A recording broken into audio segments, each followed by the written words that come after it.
For those hoping to get ahead of the work week, look no further than Overtime Plus, a new app that lets you work for your company even while you sleep. The app keeps you trapped in a constant half-awake, half-dream state where your thoughts are never far from the drudgeries of the work week. By simply laying your phone on your mattress, the app's accelerometers are able to measure your movements throughout the night, so it knows when you're close to falling into a deep sleep and losing focus of the crushing work demands ahead of you. When restful sleep is detected, the app dips into your personalized work tasks to generate a subliminal signal, like the date of an important deadline, or keywords from the most damning portion of your last job review, to jostle you back into a state of productive, semi-awake agitation. I was close to falling asleep last night, then my app started whispering my boss's name over and over again, until I was awake and answering work emails at 3 in the morning. Last night it made me dream that I was locked in the office until I could find the most optimal way to catalog the company's new server. I still haven't figured it out. The app doesn't just keep you mentally shackled to your day job, but also serves as an alarm clock by repeatedly shouting you're late for work until you're jolted out of bed in a panic each morning. This is the Onion News Network.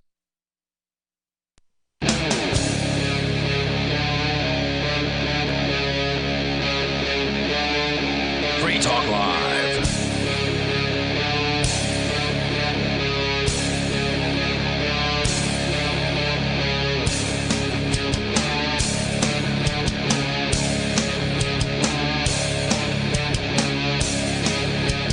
Welcome, everyone, to Free Talk Live radio, where you control the airwaves, which you could do so by calling in at 855-450-FREE. F as in freedom. That's 855-450-3733. Today, I'm your host, Vincent, and we're joined by... It's Ian. And boy, do we have I can't think of anything special to say. The same old, although regarding coronavirus, except the tyranny is getting worse. We have Governor Cuomo orders New Yorkers to wear masks in public. Not asking, ordering. So we're going to talk about all the very beneficial stuff that's being spent on, that these stimulus checks are being spent on. A Harvard study has a new date, right? We've heard, Trump wants to reopen the country by May 1st. The longest I've heard people talk about delaying is 18 months, I remember. But Harvard study has a new date. Americans are lonelier now more than ever during the coronavirus lockdown. We're going to be definitely talking about that. You'll never guess who pressed Bernie Sanders into dropping out. And another Republican is trying to court the Libertarian Party presidential slot. Because that's the thing, when I think of we will find out. That's the thing. When I think of the Libertarian Party and their candidates, nothing else comes to mind other than a Republican. And so I'll begin here. This is from The Intelligencer. To reduce the spread of a coronavirus, Governor Cuomo issued an order on Wednesday requiring New Yorkers to wear masks in public when they're not able to maintain 6 feet of social distancing. The order, which goes into effect on Friday, well, if it's that important, why wait? I mean, why not just have it go into effect immediately? But all right, it's going to go into effect on Friday, will have a significant impact on crowded places like supermarkets and public transportation, and is certain to change the look of public spaces, at least for the foreseeable future. Quote, stopping the spread is everything, Cuomo said in his announcement. How can you not wear a mask when you're going to come close to a person? Cuomo added that local governments would enforce the rule, though people without masks would not be kicked off buses or subway cars. Okay. Last week, a video circulated of a man who was violently removed from a bus by police in Philadelphia for not wearing a face covering, leading to the city's changing its policy. While New York had issued civil fines for violators, there will be no criminal repercussions. Quote, you're not going to jail for not wearing a mask. What happens if I don't pay the fine? Well, that's a very good question. So they're saying that masks are required in public when you have to be within 6 feet of somebody. That was the sort of the qualifier there. Yeah, and in New York, it's a very population dense city. So basically, everywhere. Yeah, everywhere. I mean, it's now this is the governor of New York, so it's not just, we're not talking about New York City here. We're talking about the entire state. Correct? Yeah. Oh yes. Okay. Yes. Similar orders have already been issued across the country. Last week, New Jersey Governor Phil Murphy announced that residents, except for those under the age of 2 and those with relevant medical conditions, must wear face masks inside stores. In Puerto Rico, Governor Wanda Vasquez issued a similar order with businesses instructed to prohibit entry to those without some kind of face covering. What was the other state? I'm sorry. It's not a state. This was Puerto Rico. Puerto Rico. Which is a territory, and New Jersey. Well, according to TribLive.com, the story here is that Pennsylvania has now, the government there, the gang, has ordered businesses to turn away any customers who don't wear masks. So they're having the businesses enforce this. So they're not getting a break, these businesses. Now, first, they got to be, even the essential ones now, they're being forced to turn away customers. Right. Yeah, you've already got a tremendous decline in customers because government gangs are forcing people or threatening them to stay at home. But for those who are willing to come out, now you can't serve them in Pennsylvania if they don't have a face mask on. Well, all in the name of saving Granny. As New Yorkers get used to the sight of a midtown sidewalk full of masked faces, Cuomo provided some practical guidance for the new rules. He said that a mask wouldn't be required when you're walking down an empty street. But if you're quote, you're now at an intersection and there are people at the intersection and you're going to be in proximity to other people, you would be required to tie up. Tie up who? I guess I mean mask up. Tie up yourself. Yeah.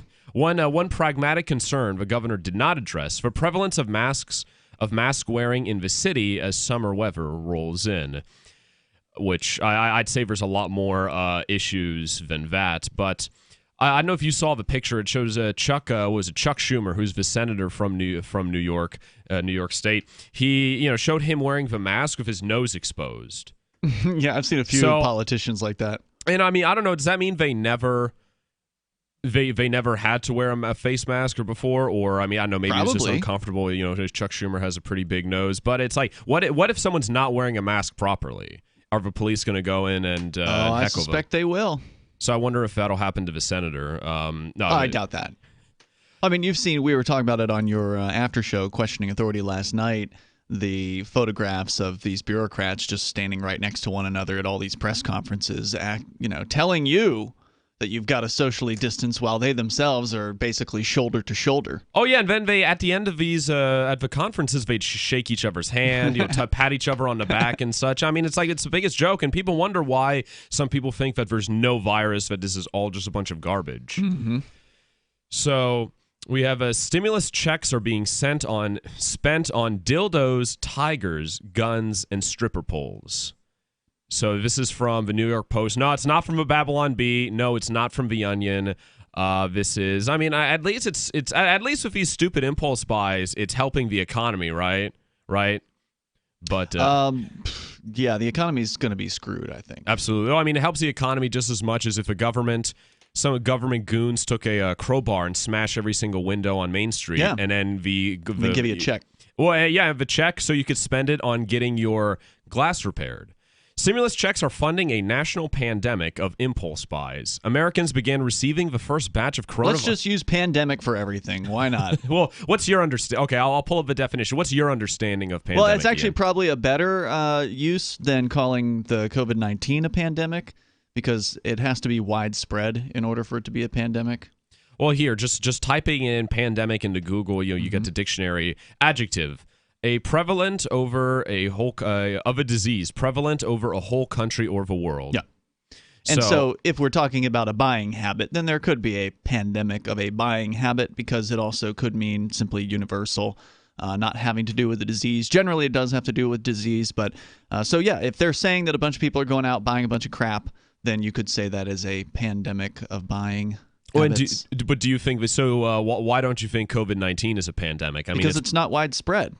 Well, what's not your prevalent? It's okay. Definition in here in is that it regards has to people to be prevalent. who have active. Like you're talking about active cases. Whatever. It's not prevalent. Prevalent means widespread, meaning that it's everywhere. And by everywhere, I don't mean like some arbitrary geographic boundaries. Like, well, we've got 5 cases in South Dakota or whatever, right? Like, there's obviously cases all around the world, but it's not prevalent in that. How many people do you know that have it? None. I know one person who's had it. He beat it. Everything's okay with him. And I know one person who says she has a daughter and a granddaughter who contracted it and also beat it. But I don't, that's just kind of like hearsay, basically. I only know one person who's claimed that he's actually had it. And these people are from most likely in New England? The one person who had it is in New York City. New York City, okay. And for me, like most of the people I've been talking to are from New England, and even some in Texas. Like no one I know even knows anyone who has any of the cases. Then by definition, it's not prevalent. I mean, just from my anecdotal experience, though. But that's just it. That's all you have to go by, because otherwise you have to trust the government numbers. But even by those numbers, it's still a fraction of the population that has come down with this thing. So it's not prevalent because most people don't have any kind of effect in their lives over this. Or maybe they did have it and they didn't realize it because it was just that unremarkable. Maybe they beat it and didn't, just figured it was another cold or something like that. But maybe, Ian, I mean, all the social distancing, it's working, right? We got to thank the government for it not being prevalent. What about Belarus? Let's check in on the numbers and see how that's looking. So what they don't do that crap. So what are you planning on spending your checks on? 855-453. That's 855-450-3733. This is Free Talk Live.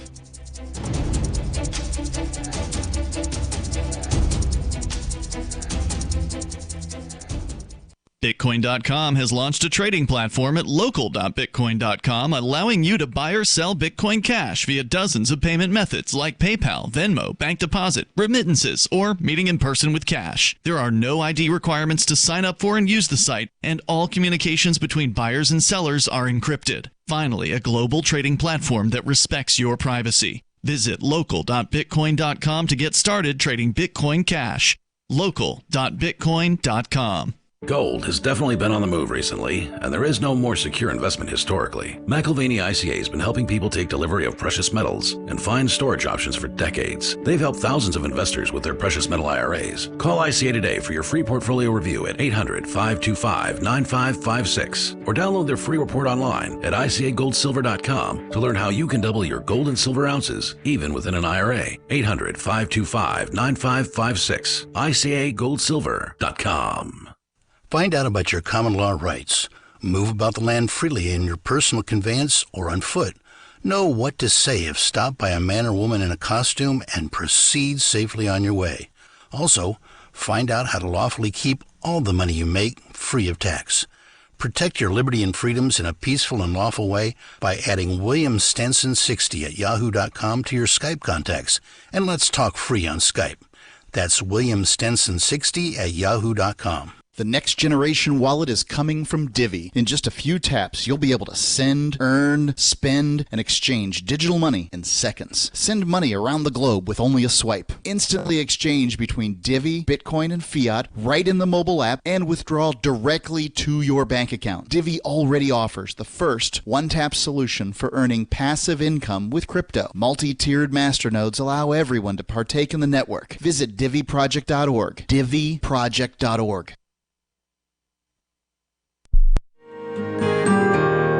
So the protection of life, liberty, and property is what the Free State Project is all about. But it's an effort to move 20,000 people who understand. It's about demonstrating to the entire country that, yeah, we can have a free market, a truly free market. Making it just a freer, great place to live. It's the world's largest voluntarist libertarian community, and it's only getting bigger. That's amazing, to be able to move to a place where other people passionately believe in being free and independent. What the Free State Project is managing to do, though, is to put their money where their mouth is. It's physically getting up across the country and saying, let's go someplace and let's demonstrate the power of these ideas. There's a lot of kind of philosophy that surrounds liberty. There's a lot of thinking about it and talking about it. But here in New Hampshire, people are doing it. 101 Reasons Liberty Lives in New Hampshire, a documentary by Free State Project early movers. Watch it free at 101reasonsfilm.com. 101reasonsfilm.com. What if you want to hear the latest episode of Free Talk Live, but all you have is your phone, you forgot to download our archive, and you have no data connection? You can call our Listen line at 641-793-0191. That's a long-distance number, so you may incur charges. If not, listen as long as you want. 641-793-0191. The Free Talk Live Listen line, 641-793-0191.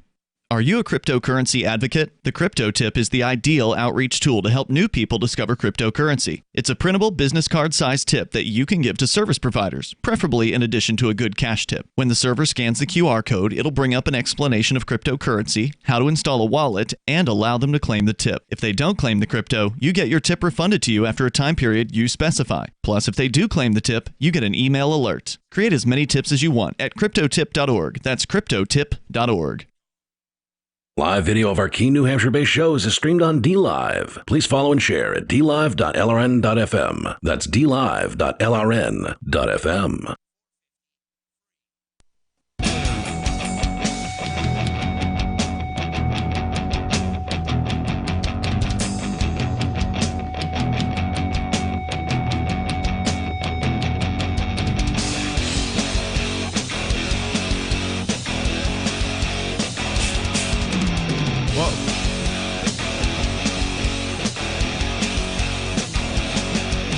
Welcome back, everyone, to Free Talk Live Radio, where you control the airwaves, which you can do so by calling in at 855-450-FREE. F is in freedom. That's 855-450-3733. I'm Vincent. In studio we have... It's Ian. And before we get to the phone lines, I want to talk to you about Bitcoin.com. So Bitcoin.com has launched a trading platform at local.bitcoin.com, allowing you to buy or sell Bitcoin Cash via dozens of payment methods like PayPal, Venmo, bank deposit, remittances, or meeting in person with cash. There are no ID requirements to sign up for and use the site, and all communications between buyers and sellers are encrypted. Finally, a global trading platform that respects your privacy. Visit local.bitcoin.com to get started trading Bitcoin Cash. That's local.bitcoin.com. Before you get to the phones, I did say I was going to check on the numbers from Belarus, yes. Which is the former Soviet state that's sandwiched in between Poland and Russia, Lithuania, and Ukraine. And you may have heard the news that the authoritarian dictator in Belarus had announced a few weeks back or several weeks ago or however long it's been about this whole COVID-19 thing, that he thinks that folks in Belarus should grab some vodka and go to a sports game. So he has not put down any kind of restrictions unless they've come down within the last couple of weeks, and I have not heard anything about it. If you have, let us know. But according to the website that's tracking the cases of COVID-19, which is called ArcGIS, ARCGIS, Belarus has 4,204 cases confirmed, 40 deaths in Belarus. So they're not remarkable in any way, shape, or form. There are nearly 10 million people, 9+ million people in Belarus. So you're talking about a fraction of a fraction of a fraction of the population that has been infected with this. And their economy is doing fine, or not the economy. They haven't shut down their economy. They haven't done anything. From what I fine. understand, they have not. I mean, and now there may be some voluntary things that have gone into place. I don't know, right? Like business owners obviously are free to do the things they want to do in a free place, which Belarus is not a free country, but it's seeming freer than a lot of places right now. So I just thought it was interesting to pull up those numbers that No, I appreciate that. Yeah, it's ironic. Nothing worth speaking of there. Freedom is relative, where you have this dictatorship being more free than you, or at least the way it's responding to it. I mean, if a business wants to say, all right, customers, you will not be coming into our store unless you're wearing a mask, that should be their free choice. And if another business wants to say, we'll let anybody in, we don't care, you come in at your own risk, well, then that should be their choice as well. And then I, as a customer, can get to choose which business I want to go to. To me, it's an easy choice. I'm going to the place that's going to let me in without a mask. And then we would actually have market signals telling business owners what people actually want. Because instead, what you have is a bunch of bureaucrats, like in Pennsylvania, where they're telling business owners you have to restrict any customers from all customers must wear masks. And now it's going to be the business owner's responsibility to enforce this government rule, which is sick. Just imagine, I wonder if someone told you a year ago that by this time the government would force businesses to do all these ridiculous things and force people to wear masks, would you have believed me? Maybe. I mean, it's a crazy world. Well, I mean, yeah, we wouldn't put anything above them. But so waiting patiently, we have Dave from New Hampshire listening. Thank you for the call. What's on your mind? Yeah, speaking of Belarus, one of the Free Staters here in New Hampshire is from Belarus, and now he's been elected to the state legislature. He's a complete badass. Cool. Good to know. So what's up, Dave? But I was calling about something else. So times like this are the most important time to watch the government for all the things they're doing while we're distracted by COVID, right? All the abuses they're committing and so forth. So one small thing I noticed here in Winchester, where I live, is that the authorities apparently arrested a guy or someone here in Winchester, and it was a semi-secret arrest. They announced that they were not going to name the person. They were like, they haven't said who they arrested. That's unusual. Yes, and I don't know if this is related to the COVID thing. They did announce that it was a domestic case. Obviously, at least they did announce it, so it's not completely secret. And the person has been released. It's not like they're still being held or anything like that. They were released on bail. They said it was a domestic violence case. But so you've tried to follow. Unusual. So hold on. How did you catch wind that this even happened in the first place? So I started a newspaper here in Winchester, just mainly for my neighborhood in response to the crisis. Because if you think about it, mainstream media are having more and more trouble operating, and everything is just getting more and more local for now, and it may continue along these lines for a while.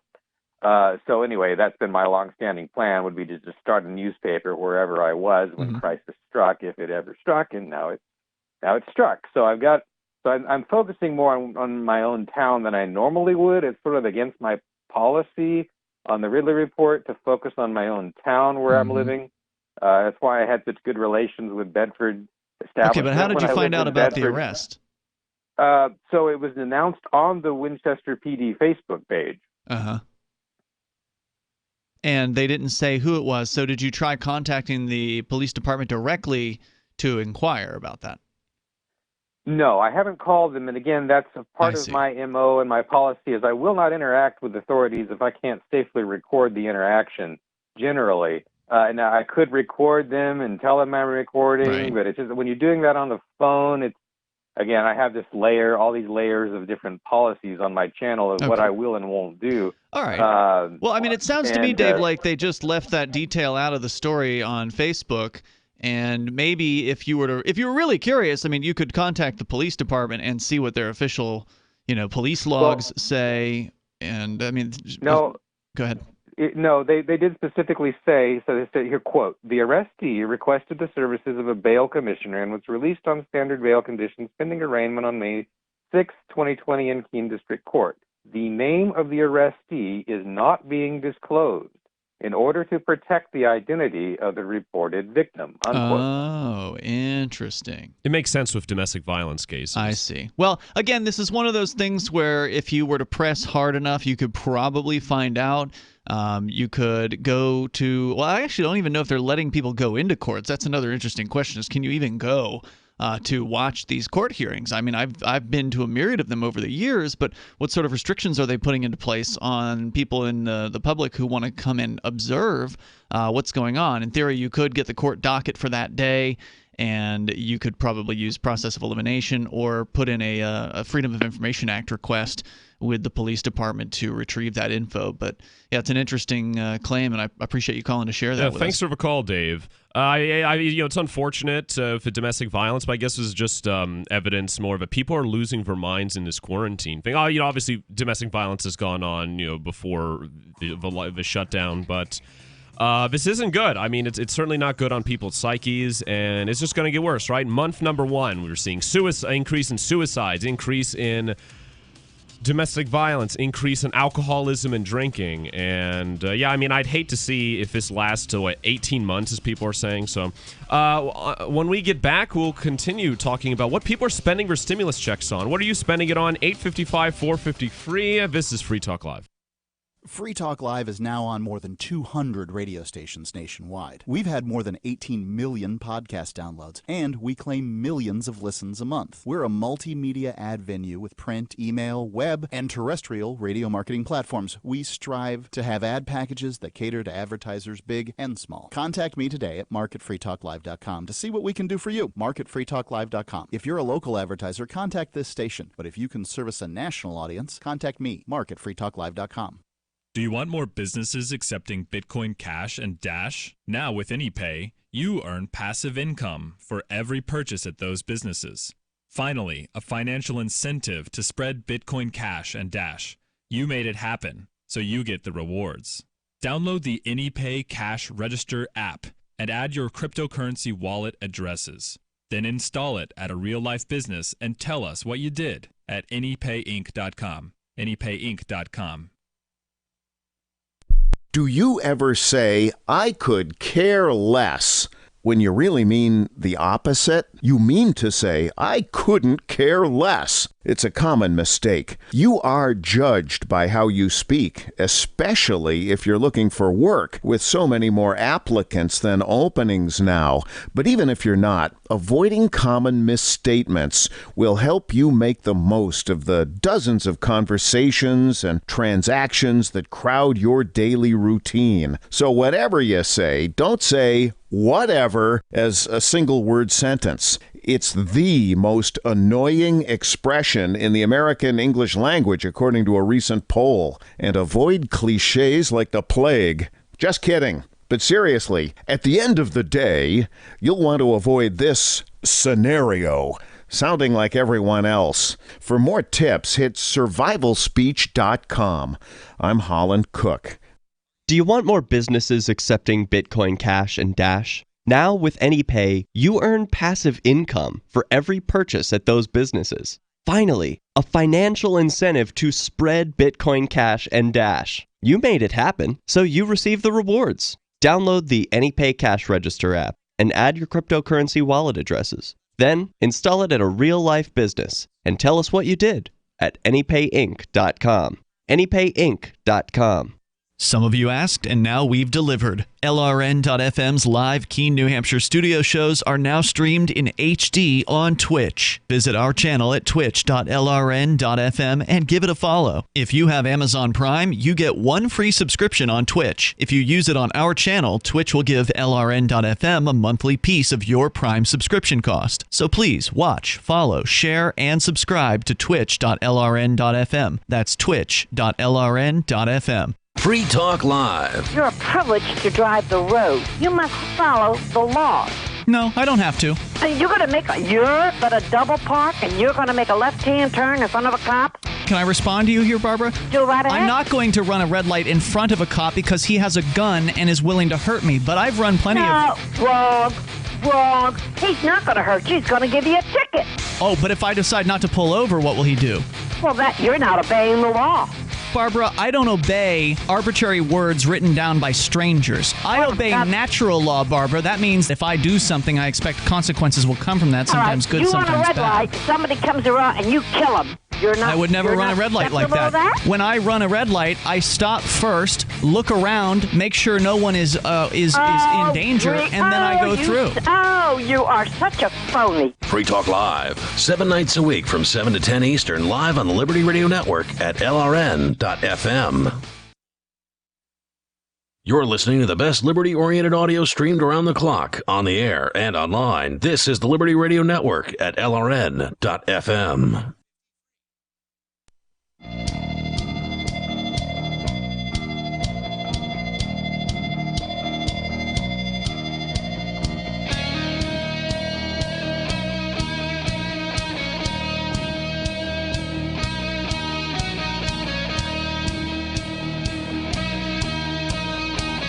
Welcome back, everyone. This is Free Talk Live, talk radio where you control the airwaves. 855-450-FREE. F is in freedom. That's 855-450-3733. I'm your host, Vincent. In studio, we're joined by... It's Ian. And we're going to continue talking about the very useful, pragmatic things Americans are spending their stimulus checks on.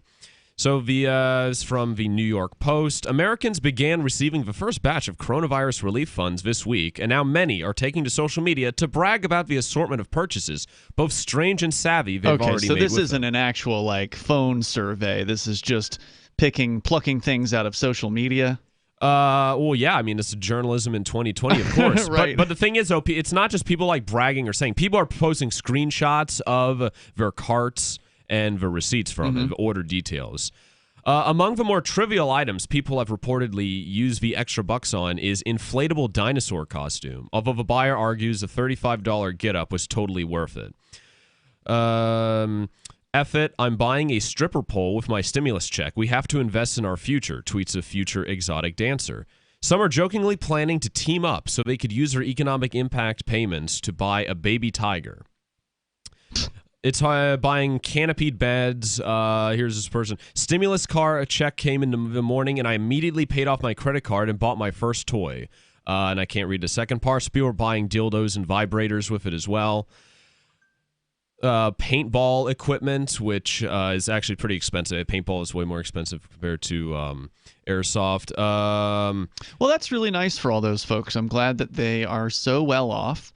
That is what they can afford to spend their stimulus checks on, because obviously they don't need food. No, not in this country. Yeah, and although if the shutdown continues, I wonder if we might start to see food shortages. At least the last time I went to the grocery store here in Keene, there was we started to see some bare shelves, so that was discerning. Well, stuffed animals. It's still difficult to find toilet paper, at least here in Keene. Last time I was at Walmart, they were totally sold out. And every time before that, they were completely sold out. So, I mean, there are still some items. Hand soap is still relatively difficult to find. It wasn't completely sold out when I was there, but it was mostly sold out. Oh, it's not good. So, well, I'd say, though, for the toilet paper, that's because of idiots panic buying and right, but hoarding. you would figure that it would lighten up a little bit after some amount of time, but it's been out for a solid month now at least? Oh yeah. And because the toilet paper run started early. It started way before even some of the first draconian measures. But what I've heard a lot of people, at least in the freedom community, is they're going to be buying guns and gun accessories with their stimulus check. Probably a lot of people are going to spend it on alcohol and drugs, which I certainly don't blame them. I don't know what are you planning on spending your stimulus check on, or maybe you've already spent it. You could let us know by calling in 855-450-FREE. That's an interesting question. I have no plans because I don't expect to get one. No, I'm ineligible because despite being a taxpayer and despite working, I'm a dependent. So. Oh, really? Yeah. Even though you don't live at home? Yeah. What's on my parents would put me as a dependent on their tax returns. So they're going to get a check. No. If I was under the age of 16, then they would get an extra $500. I see. And that's the. So you're sort of in no man's land, basically. Exactly. Oh yeah, yeah. It's awful. And most people I know from the college are listed as dependents by their parents. But a lot of the time, they're paying their own rent, they're paying their own tuition, they have their own student loan. So it's college students and young people definitely got screwed over by this thing. And I don't know. There's talk of maybe a second round of stimulus checks, and I probably should. I mean, not that I approve of essentially a backdoor universal basic income, but that money is ours essentially, anyways. I mean, it's stolen out of our paychecks. I mean, I think it would make more sense if the government, instead of giving people which money is stolen from your paycheck? The stimulus check. I don't think so. I suspect they're going to print that. Oh, well yes, but which means they're stealing the value from the money that you already have. Yes. Well, if you want to be pedantic about it, but yes. That's a good point, because I think when we talk about the deficit, right, there's no point in collecting taxes anymore, because if they could just print the money, and I hope that there's a mass awakening of people realizing that. Yeah, that's an interesting. I mean, it would be a nice side effect if one of the results of this was that the IRS shut down completely, and then they just went to just straight up inflation to fund the government.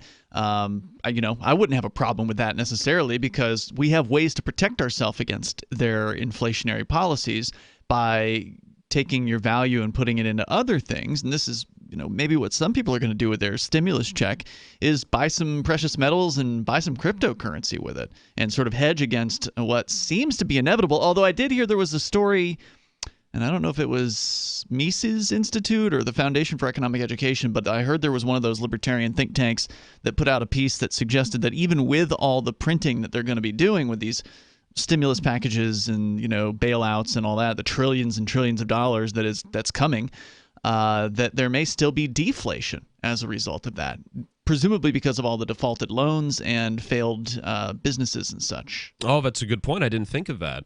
And people are hoping that the government would at least would have like a freeze on put a freeze on mortgages, put a freeze on just paying your bills, and I think that might be that has happened in a lot of places. New Hampshire has the governor here had issued an order saying that if you don't pay your rent, then you can't be kicked out of your house. Oh, I didn't hear that. Wow, that's crazy times we're living in. And eventually, you're supposed to pay it.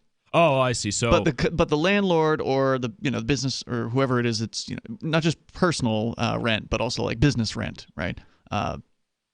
If you don't pay, then the landlord has to give you like a 6-month window under which you can like spread out payments or whatever. So they're just not allowed to evict you immediately. Now, of course, is the government going to give people, is the state government going to allow people to not pay property taxes?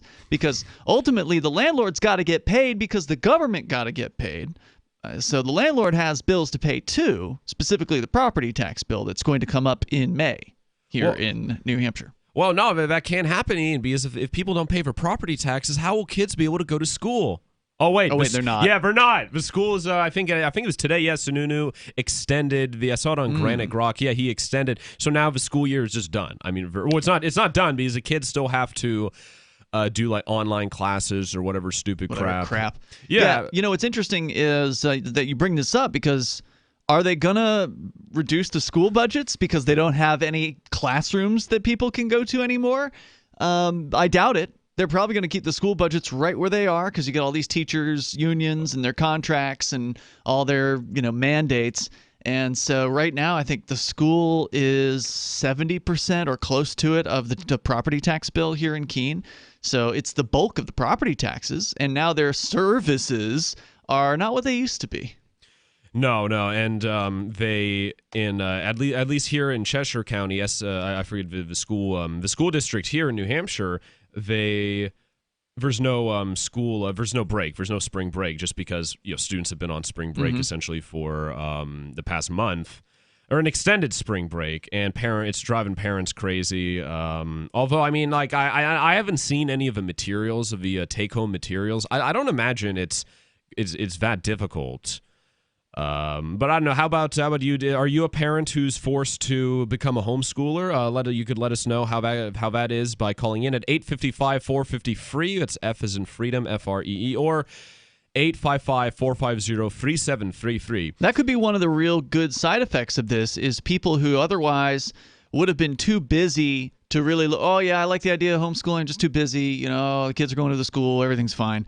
Well, now the kids aren't going to the government school. Now they're at home, and now you've got more time on your hands in a lot of cases if you worked at some job that's been frozen. Maybe you're looking at homeschooling. Maybe parents now are seriously considering this as an option. Oh, yeah, and we can hope. Yeah, absolutely, and see just how much better it is than public school. 855-450-FREE, that's 855-450-3733. Coming up, Harvard has a new social distance timeline. Oh, God. Oh, I'm sure it's going to be very reasonable. This is Free Talk Live. He learned to pitch in your backyard. Now his team's coming over to celebrate their high school championship. So you need to patch those bare spots fast.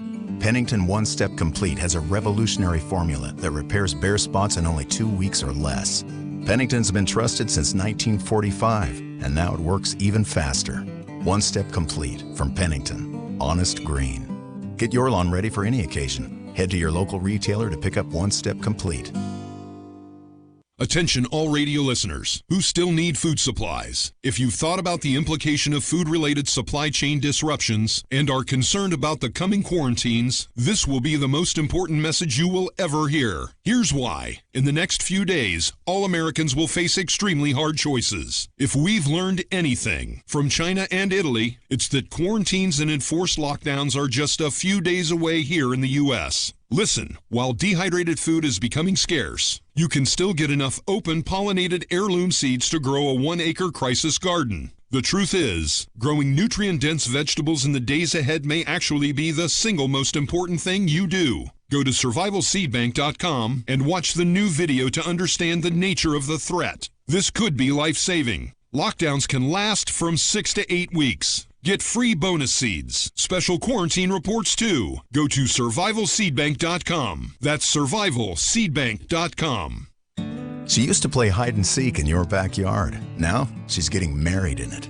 So when you see a bare spot, you need something that patches it fast. Pennington One Step Complete has a revolutionary formula that repairs bare spots in only 2 weeks or less. Pennington has been trusted since 1945, and now it works even faster. One Step Complete from Pennington. Honest green. Get your lawn ready for any occasion. Head to your local retailer to pick up One Step Complete. The political world is a maddening cesspool of corruption and lies. Nobody tells the truth. Nobody keeps campaign promises. Nobody obeys the Constitution. Nobody puts the people first. How can we ever escape this web of tyranny? Vote for nobody. Hi, my name is Nobody. I'm running for governor of New Hampshire because nobody knows how to live your life better than you do, and nobody deserves that kind of power. I want to put you back in control of your money, your lifestyle, your work, your body, and your life. Nobody should rule you but you. New Hampshire convicts many people of so-called crimes that should never have been prosecuted. If elected, I will pardon every victimless crime in New Hampshire history. This includes drug, gambling, prostitution, gun, and driving offenses. Nobody should have a criminal record when they have not harmed anybody. Wouldn't it be nice to have nobody telling you what to do? Learn more at electnobody.com. electnobody.com.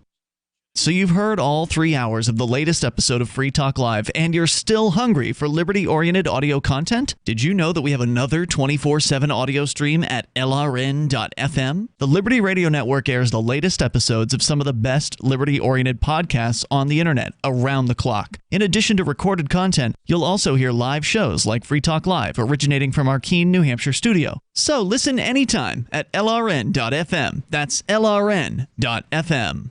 Are you tired of your taxes funding endless occupations around the world? Antiwar.com is run by people who understand that wars abroad become wars at home, wars on our freedoms.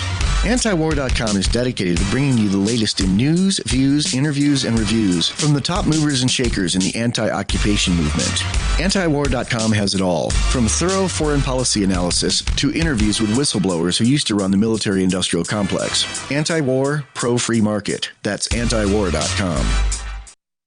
Do you love Twitter? Make sure you favorite the LRN.FM Twitter account so you can receive our tweets at twitter.lrn.fm. That's twitter.lrn.fm.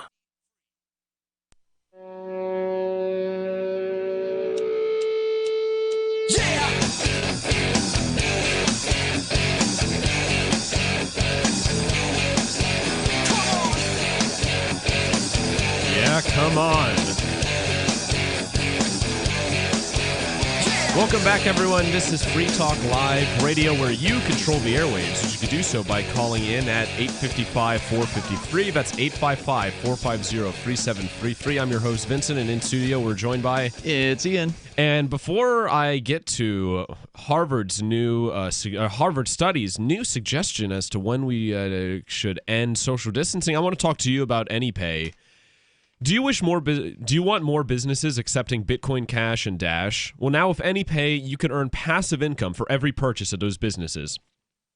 Finally, a financial incentive to spread Bitcoin Cash and Dash. You made it happen, so you receive rewards. Download the AnyPay Cash Register app and add your cryptocurrency wallet addresses. Then install it at a real-life business and tell us what you did at anypayinc.com. That's anypayinc.com. And now with the economy, it looks like the economy is on the brink of oblivion. Having access to passive income is more important than ever. So I recommend everyone check out anypayinc.com. So here we go, Ian. So originally they said that the social distancing was going to last a month, and then Trump wanted to open the country by Easter, and then now we're talking about opening it by May or June.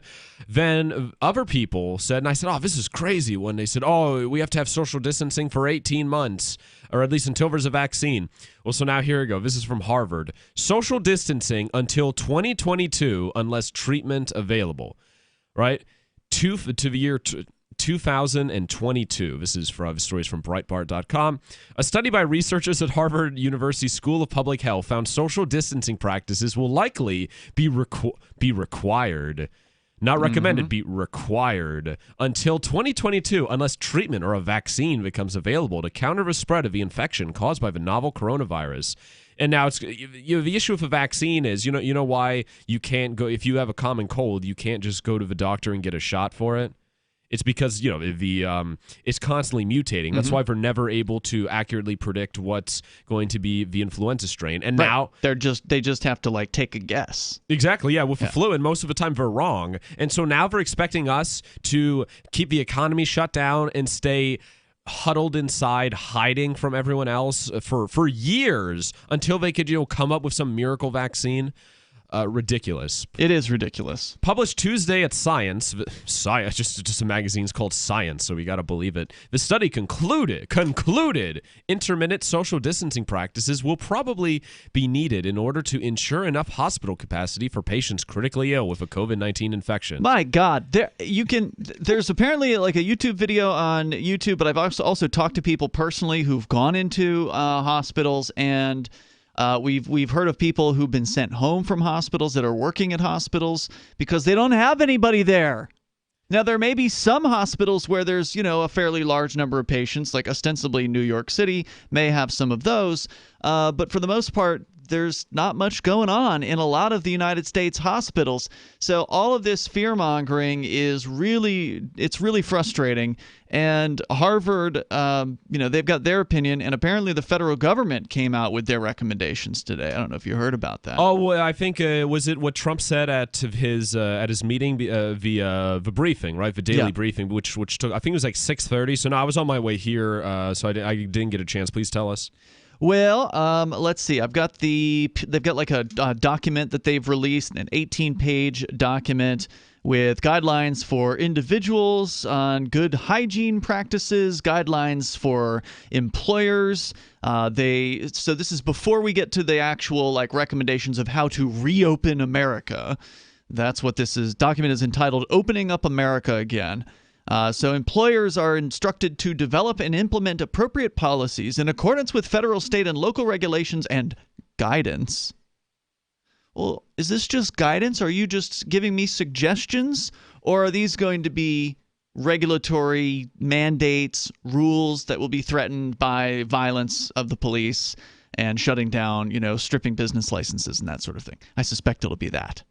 But so they say that you should have, in your business, you should have social distancing and protective equipment, meaning plexiglass shields, right, to isolate you from your customers, temperature checks, testing, isolating, and contact tracing, sanitation, use and disinfection of common and high-traffic areas, and they say monitor workforce for indicative symptoms, do not allow symptomatic people to physically return to work until cleared by a medical provider, develop and implement policies and procedures for workforce contact tracing following employee COVID test. So it's going to turn the whole country into a germaphobe's utopia. Yeah, it's really frightening. And then so that's before you get to phase one, which will be, the initial steps in letting people go back to doing business. And again, these are the recommendations from the federal government. You may see even more stringent recommendations coming from state governments as well. And again, they won't be recommendations, they'll be mandates. But they talk about how vulnerable individuals should continue to shelter in place. All individuals, when in public, should maximize physical distance from others. Social settings of more than 10 people, where appropriate distancing may not be practical, should be avoided unless precautionary measures are observed. Avoid socializing in groups of more than 10 people in circumstances that do not readily allow for appropriate physical distancing, i.e. receptions or trade shows. So basically saying if you've got a convention that you wanted to do, sorry. Oh, you can't have live. Can't. You can't have live theater. You can't have sports event or people attending sports events. Yep. No more Little League. No more kid Right. soccer. This is insane. It's like rewriting the culture. And that's one of the worst and most scariest parts about this, because we're just starting this process. And it's going to get worse, and it's going to be, because people are going to have their culture rewritten, it's going to be hard to come back from this at any point, because people are going to start treating other people constantly like they're infected and like they're a potential enemy, like the strangers that you walk by in the street who normally you'd smile at, or at the very least just simply acknowledge as you walk by. Now people are going to be trying to put distance between themselves and everybody that they come within 10 feet of or 6 feet or whatever. Employers are instructed to encourage. So the first section was for individuals and what they should avoid doing, which is socializing, basically. Phase 1 for businesses: encourage telework whenever possible and feasible with business operations. Close common areas where personnel are likely to congregate and interact. So if you're one of those businesses that had a cafeteria, sorry, got to close that down. Because there's some businesses that have their own cafeteria because they've got enough staff and they got their own chefs and people that come in there. Minimize non-essential travel and adhere to CDC guidelines regarding isolation following travel. Strongly consider special accommodations for personnel who are members of a vulnerable population. And then they get into specific recommendations for schools and senior living facilities. Gyms, they say, can open if they adhere to strict physical distancing and sanitation protocols. So they're going to eliminate machines from the gyms, right? So maybe instead of having machines right next to one another, they're going to have to put space in between the different machines and things like that. Bars should remain closed. Sorry, if you're in the bar business, there's just nothing they can do to help you, apparently. You can't do anything, right? You got to stay closed. So that's phase 1. Then you go to phase 2. Now, what's phase 2? This is for states and regions with no evidence of a rebound that satisfy the gating criteria a second time. So they've got a certain level of, okay, well, New Hampshire, it looks like you haven't seen a certain increase in cases, so therefore you can move to phase 2, whenever this is going to be, right? Like, we don't know. Phase 2, they say again, all vulnerable individuals should continue to shelter in place. All individuals, when in public, should maximize distance from others. This time, more than 50 people. You shouldn't go to any social settings. And again, where appropriate distancing may not be practical. So basically saying, again, you have to stay away from people even in this phase 2 and continue to encourage telework. Non-essential travel can resume in phase 2 for employers. They still have to close off common areas where personnel are likely to congregate. And so there's some of the basics there. And then we finally get to phase 3 for states and regions with no evidence of a rebound that can satisfy the gating criteria a third time, where they will then allow even vulnerable individuals to resume public interactions but should continue social distancing. Low-risk populations should consider minimizing time spent in crowded environments. And then finally, phase 3 will allow employers to resume unrestricted staffing. So, and finally, at phase 3, they will allow bars. Specifically, they're specifically going after bars, saying that they may operate with increased standing room occupancy where applicable. So even they can't go back to normal after phase 3. This is, they call it phases, but it reminds me of these communist 5-year plans and just total central control, just totally taking over the economy, and people are just rolling over and accepting it. Well, not everyone actually. There's some evidence that people are starting to lose their minds regarding this and are fighting it. 855-453. If you want to call in, it's 855-450-3733. This is Free Talk Live. Remember when you first heard about Bitcoin? How long did it take you to realize this little project would soon change the world? Do you kind of wish you had gotten involved sooner? Well, now is your chance to be part of the next revolution in money. Intercoin is working to finally make crypto go mainstream. It's designed to be scalable enough to support everyday payments and even elections without the state.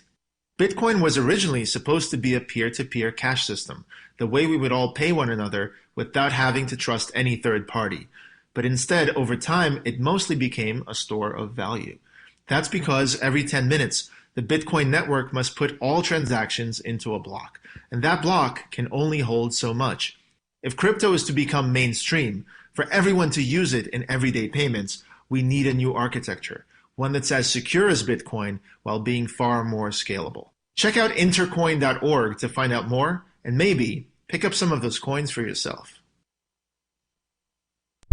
Bitcoin.com has launched a trading platform at local.bitcoin.com, allowing you to buy or sell Bitcoin Cash via dozens of payment methods like PayPal, Venmo, bank deposit, remittances, or meeting in person with cash. There are no ID requirements to sign up for and use the site, and all communications between buyers and sellers are encrypted. Finally, a global trading platform that respects your privacy. Visit local.bitcoin.com to get started trading Bitcoin Cash. local.bitcoin.com. If you want to know the latest about Free Talk Live before we go on the air, all you need to decide is how you want it delivered. It's your choice. Visit news.freetalklive.com to receive our usually weekly news updates by email. Plus, we have a Twitter account at twitter.freetalklive.com, and you can follow us on the decentralized Mastodon platform at toot.freetalklive.com. So please follow us at toot.freetalklive.com and sign up for our emails at news.freetalklive.com. You're listening to the live edition of Free Talk Live. Hour number 2 is next after the news here on the Liberty Radio Network at LRN.FM. This is the Liberty Beat, your daily source for liberty news and activist updates. Produced in partnership with the SNLS Network and listeners like you. Online at snlsnetwork.com. I'm Mick Murrow with your latest edition of the Liberty Beat. Gold is trading at $1,731, silver at $15.51, and Bitcoin is trading around $7,025. Today's gold, silver, and Bitcoin prices are brought to you by Brave Botanicals, high-quality kratom and CBD at reasonable prices with excellent customer service. Brave Botanicals is activist-owned and mission-driven. The Liberty Beat and Brave Botanicals believe so strongly in the power of kratom, we're giving it away for free. Just go to libertybeat.news/freekratom. This is the Liberty Beat at snlsnetwork.com. In the news, the American Civil Liberties Union has filed a lawsuit in an attempt to stop the city of Baltimore from rolling out a disturbing aerial surveillance program. The ACLU filed the suit on behalf of a group of Baltimore community activists who have raised concerns about the introduction of a controversial technology known as wide-area aerial surveillance, which involves stationing an aircraft equipped with ultra-high-resolution cameras over a city to track all visible pedestrians and vehicles within that city. Activist Post reports the ACLU, in the lawsuit, states that the program would violate the plaintiffs' constitutional rights to freedom of association and privacy. The rights group argues that government tracking of everyone in a city would violate the Constitution's ban on general warrants, which authorize searches under broad and vague criteria. The ACLU states that the system violates the Fourth Amendment prohibition against unreasonable searches and seizures, and the First Amendment's guarantees of the right to assemble. Ever wonder where we find all the news to report right here on the Liberty Beat? Visit snls.news to get the world's most censored media published all in one place. Save yourself from the endless time spent searching for reliable alternative media. SNLS News makes it quick and easy. No ads, no clickbait, just raw headlines, 24 hours a day. Visit snls.news and get informed today without the corporate media spin. Your news now continues. Millions of people in the United States are now unemployed as a result of the ongoing pandemic and associated lockdowns. And the $1,200 that is being sent out to some U.S. citizens as part of the recent stimulus package can only go so far. The Mind Unleashed reports that it's unclear when most people will be able to get back to work, and the stimulus payments were only sent out to workers who paid taxes, meaning that many people will be unable to pay for food and housing in the coming months. A new plan proposed by 2 U.S. lawmakers this week in the House of Representatives calls for monthly payments of $2,000 to any U.S. citizen who is over the age of 16 and earns less than $130,000 per year. The Under the Emergency Money for the People Act would establish cash payments to a large portion of the country for at least 6 months.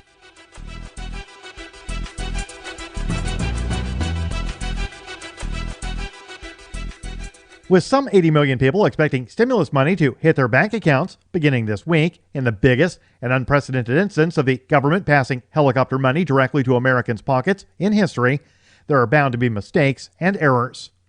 A volunteer firefighter in New Chicago, Indiana, was awaiting a $1,700 stimulus payment, but upon withdrawing a mere $200 from his dwindling available balance at an ATM last Friday, was shocked to find his remaining balance at $8.2 million. The Mind Unleashed reports that apparently the U.S. Treasury, or possibly the bank itself, it remains unclear which, made a huge mistake in making Charles Calvin an overnight millionaire. The millions may have stayed in his account over the weekend before it appears someone on the other end realized the massive error. Calvin says he notified his bank upon opening in order to investigate the fund's origins. Support for the Liberty Beat is brought to you by the Homestead Guru. The Homestead Guru is an educational website offering tips, tools, news, stories, and commentary on everything homesteading. Topics include green homes, gardening, animal husbandry, do-it-yourself, home remedies, alternative energy, survivalism, unschooling, and more. Those details are found online at thehomestead.guru. This is the Liberty Beat, powered by the SNLS Network at snlsnetwork.com. I'm Mick Murrow, reporting for the Liberty Beat, reminding you, spread liberty with a smile. So, you're trying to get pregnant and nothing is working. Give it another shot. Because the key to getting pregnant is let people know you're trying, often and with great detail. By constantly announcing to your friends, family, and casual acquaintances that you're trying to conceive, you dramatically increase the chances of your partner putting a brand new bun in your oven. When I was trying for Lincoln, I made it a daily goal to bring up which position Hunter and I were experimenting with in every conversation I had.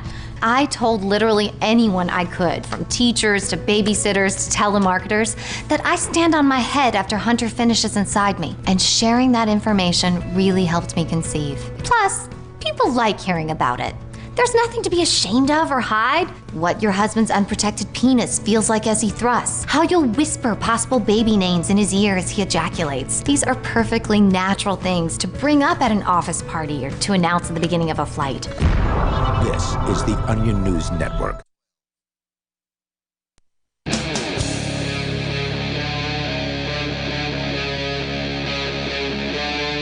Free Talk Live.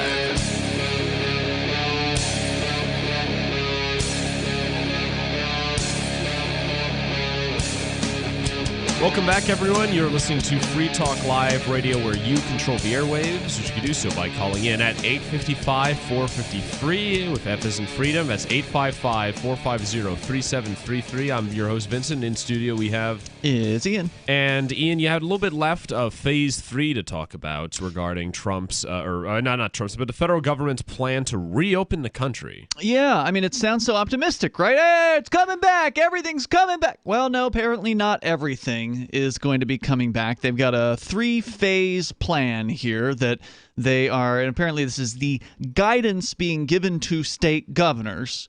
So the states, of course, can adopt these rules, presumably or not. So what sort of a patchwork will we see as far as, when this is all said and done, or if it ever is all said and done, who knows? We do have some specifics from California, or at least some scary details from California that I can relay to you. But a lot of this stuff hasn't been nailed down yet. They haven't really made any of this official, but the federal government has made an official 15 or 18-page document that we went through in the last hour with these 3 different phases, roughly having to do with people, individuals and employers, and so they will allow these different phases that have to do with when the states in question have no evidence of a rebound satisfying some sort of a gating criteria, whatever that means, like however many people are infected over a certain time frame or whatever. I don't know exactly what that means. But then they allow for different things to happen, and the final phase of this is the most open of the phases, but even still is not like it used to be. All right, so this is the end of the document. I'm at the end of the document. Phase 3 is where vulnerable individuals can resume public interactions. So prior to this, in phases 1 and 2, they were telling vulnerable individuals, stay home, don't go out. So they're saying vulnerable individuals can now go out. They should practice physical distancing. And then when you get to the specifics for employers, they say that gyms can remain open if they adhere to standard sanitation protocols. Bars may operate with increased standing room occupancy where applicable. And finally, large venues. This is the part we didn't get to. So, for instance, sit-down dining, movie theaters, sporting venues, places of worship can operate under limited physical distancing protocols. Now, they don't get into details on what that means, so it's going to be up to each state government to make these decisions, or if we actually had freedom, it'd be up to each individual and each individual business to make these decisions. But that's not how it's going to work. It'll be all top-down, command and control. We'll be still living in a prison planet situation. But they're basically saying that, yeah, you can reopen your movie theater, but you have to have limited physical distancing protocols. So we were talking about this during the break. What does that mean for a movie theater? Oh, it's going to be the final nail in the coffin for theaters. It's going to be for that for malls. Well, if I'm going into a theater, normally I'm sitting next to people. I'm in a row behind people. There's people behind me in the row behind me. Are they going to start being? Oh yeah, movie theaters, you can reopen. You just have to make sure that the previous capacity that you had for 250 people in a theater is now going to be 75. And everybody has to be at least 2 seats away from everybody else. Maybe that'll be 25. I don't know. I mean, I don't know how insane this is going to end up, but given what we've seen over the last 3 weeks or 4 weeks, I expect it to be entirely insane and completely destructive. Yeah, absolutely. And these people who are reporting on it, I mean, they're not reporting on, or who are suggesting it, reporting on it, they're not saying it reluctantly or with lament. People are getting into it. They're liking it. They like that this is the new normal. Oh, they're excited about protecting everybody. We've got to stay safe, stay home, stop the spread. It's it's here. So let me give you a clip here from the California governor. Okay, so this was California was the first state from what I've seen in the media over the last week to come out with something as far as like how to supposedly reopen the economy. And you knew it was going to be bad. It's California. So we can hope that it won't be this bad in New Hampshire, but we don't know how bad it's going to be. So there's 6 indicators that Governor Newsom in California say will guide California's decision-making about allowing businesses to reopen. The ability to monitor and protect our communities through testing, contact tracing, isolating, and supporting those who are positive or exposed. Contact tracing sounds to me like they're talking about tracking people that have this thing. Oh, absolutely. We're doing that in the United Kingdom with an app. If you're through the phone. And that app, as I understand it right now, is voluntary, but that may change. The ability to prevent infection in people who are at risk for more severe COVID-19, the ability of the hospital and health systems to handle surges, the ability to develop therapeutics to meet the demand, the ability for businesses, schools, and childcare facilities to support physical distancing. So let me repeat that. If you, as a business, cannot support physical distancing as handed down to you by the California government, you simply won't be allowed to reopen. So you will do what they say, install plexiglass, restrict the number of customers that come into your business, or whatever arbitrary crap they try to shove down your throat, or they just simply won't let you reopen. And finally, the ability to determine when to institute certain measures, such as the stay-at-home orders if necessary. So until they get all this crap figured out, the governor's saying, we're not going to reopen. This is going to bankrupt the country. Newsom said the changes won't happen all at once. Quote, there's no light switch here. It's more like a dimmer, which is a funny way to put it, right? You're dimming the economy down to zero. That dimmer is this toggling back and forth between more restrictive and less restrictive measures. More individual accountability, more individual responsibility as it relates to face coverings, as it relates to practical physical distancing, more individual responsibility if you've been exposed to the virus, that we isolate you, he says. And the governor acknowledged the state will, quote, look different as restrictions lift. So again, trying to prepare people like this isn't coming back. What you had 2 months ago, it's not coming back. He says restaurants won't have as many tables, for example. Quote, you may be having dinner with a waiter wearing gloves, maybe a face mask. Dinner where the menu is disposable, where your temperature is checked before you walk into the establishment. Can you imagine this? Oh, we're entering a brave new world. And I think people will accept it. I have the results of a Gallup poll here. This is from the same article from Breitbart. They asked people, once government restrictions on social contact are lifted and businesses and schools start to reopen, how quickly do you think you would return to your normal activities, including interacting with people in the public? Only 20% of those surveyed from April 3rd through 5th responded immediately, and 71% said they would, quote, wait and see what happens with the coronavirus before resuming. So this is after the government opens things up. According to the survey, Republicans, 31%, are more likely to predict a return to their normal activities right now. Quote, few Americans are ready to get back to normal right now, and as the country looks to the future, some segments of society have grown even less comfortable with the idea of resuming normal daily activities and interpersonal contacts, Gallup concluded. The Harvard researchers stated in order to implement on and off social distancing, quote, it will be necessary to carry out widespread viral testing for surveillance to monitor when the prevalence thresholds that trigger the beginning or end of distancing have been crossed. They explained the observation that strong temporary social distancing can lead to especially large resurgences agrees with data from the 1918 influenza pandemic in the United States, in which the size of the autumn 1918 peak of infection was inversely associated with that of subsequent winter peak after interventions were no longer in place. Treatments or vaccines for the COVID-19 infection would reduce the duration and intensity of social distancing required to maintain control over the epidemic, they explained. So we're holding the country hostage until they get a vaccine out. And I think this is going, I mean, I don't think that this vaccine is going to be voluntary in a sense. Like, it'll be voluntary. It's just you won't be able to leave your home if you don't volunteer. Yeah, but you're not going to be able to get hired. You're not going to be able to go to the grocery store. You're basically going to be shut out from society. And unless you're self-sufficient, it's going to be take the vaccine or become a bum or a social, or not a bum, become a pariah. Outcast. Yeah. And it's sickened. So, I mean, I don't know. I'd say that's worse than going up door to door with a gun, forcing people to take it. Because in this case, it gets people to love their enslavement. Yep. 855-450 free. F is in freedom. It's 855-450-3733. When we come back, we're talking about a study show Americans are lonelier than ever and upper mental tolls. This is Free Talk Live.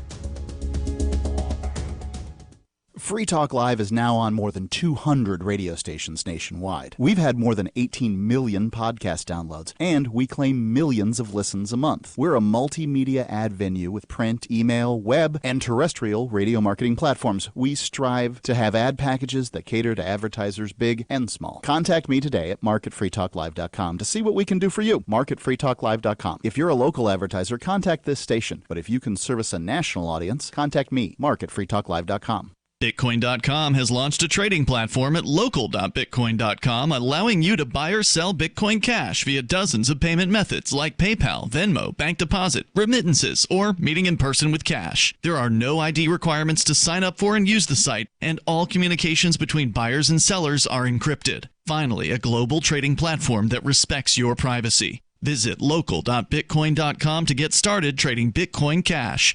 local.bitcoin.com. When we adopted Buddy, who is a lab, we didn't know that he can't eat like a normal dog. He has to eat sitting up.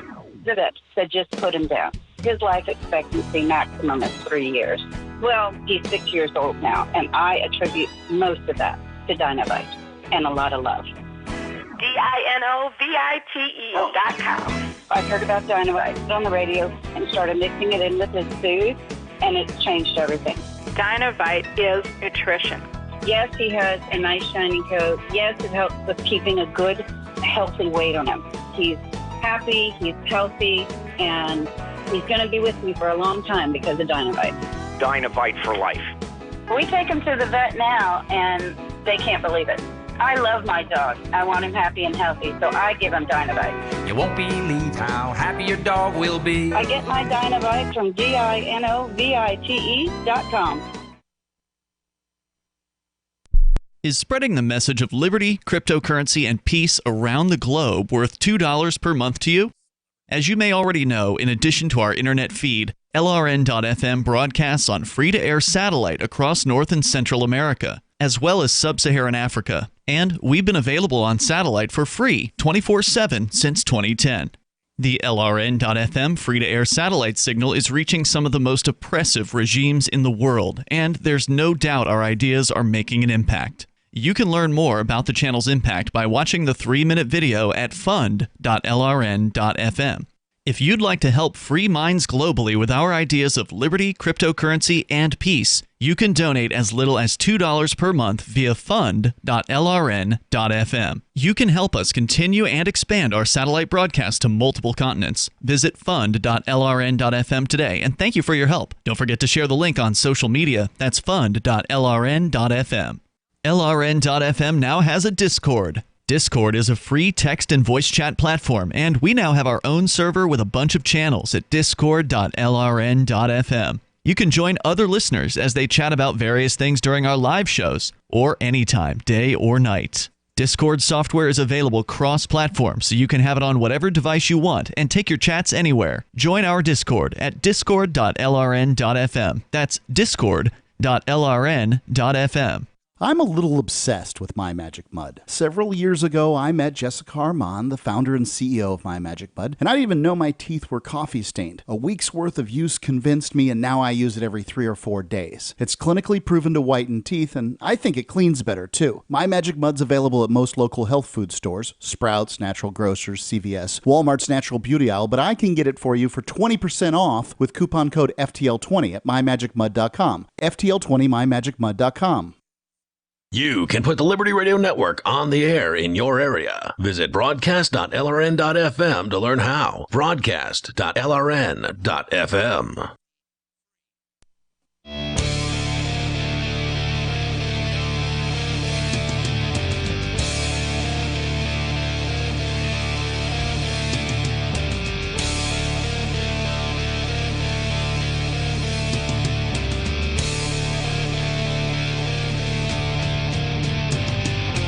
Welcome back, everyone, to Free Talk Live Radio, where you control the airwaves. You can do so by calling in at 855-450-FREE, F as in freedom. That's 855-450-3733. I'm Vincent, your host, and we are joined by... It's Ian. And before we start talking about the effect this lockdown is having on people's mental health, I want to talk to you about Divvy.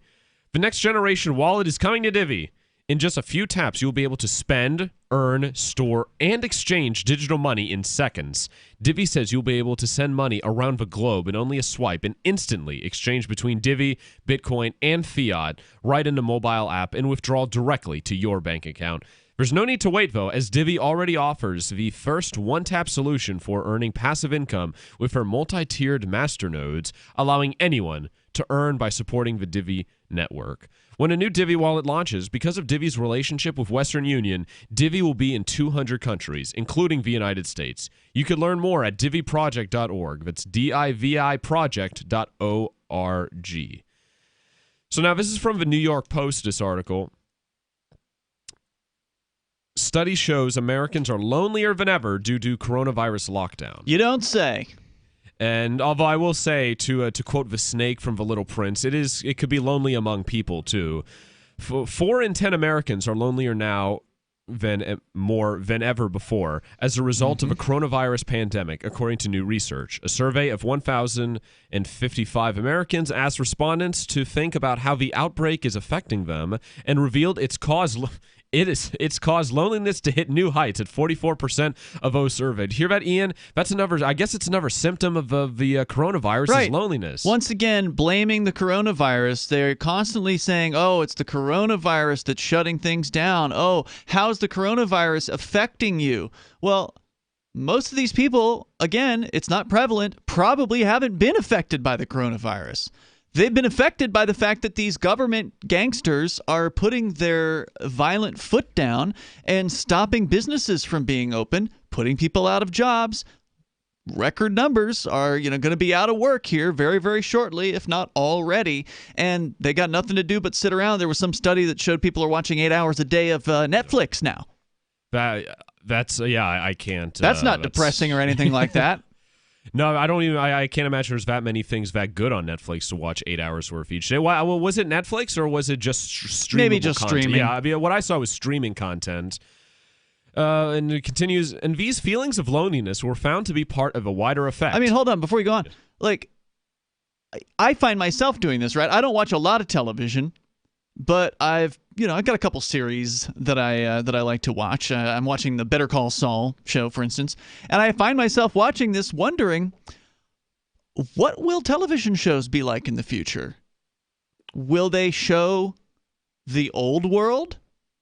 Or will television dramas and shows be sort of brought into this new world where people are masked up everywhere and everybody's socially distancing from each other? Like, I can't even put myself outside of this insanity for long enough to not think about it during one of these shows. So how many other people are sitting there watching, whatever favorite shows they might have, or they're probably through their favorites at this point if they're watching 8 hours a day and they're trying new things. But how many people are just sitting there thinking, oh, look at that. They used to sit together at restaurants.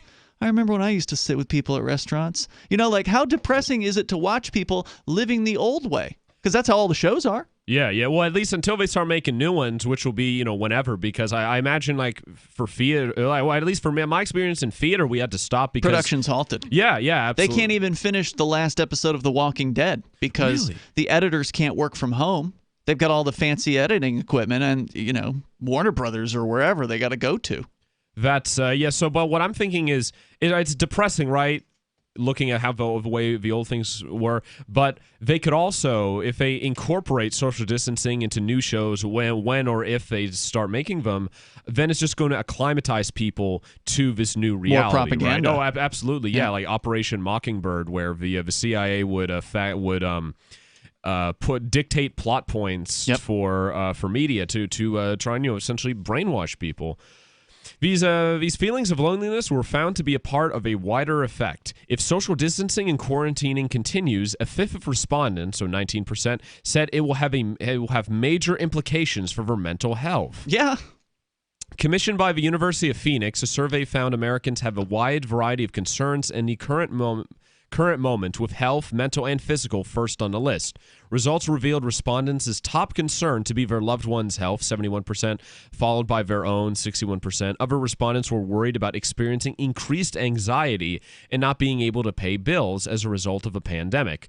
3 in 10 were concerned about missing out on celebrating milestones, while 27% were worried about feeling prolonged loneliness or depression. 27%. Yes, so about a third. With so much unpredictability, it's more like a fourth. But regardless, it's a significant number. 68% said they feel like everything is out of their control, and 53%. How many out of control? 68%. Yeah. Well, yes. I mean, that's depressing right there.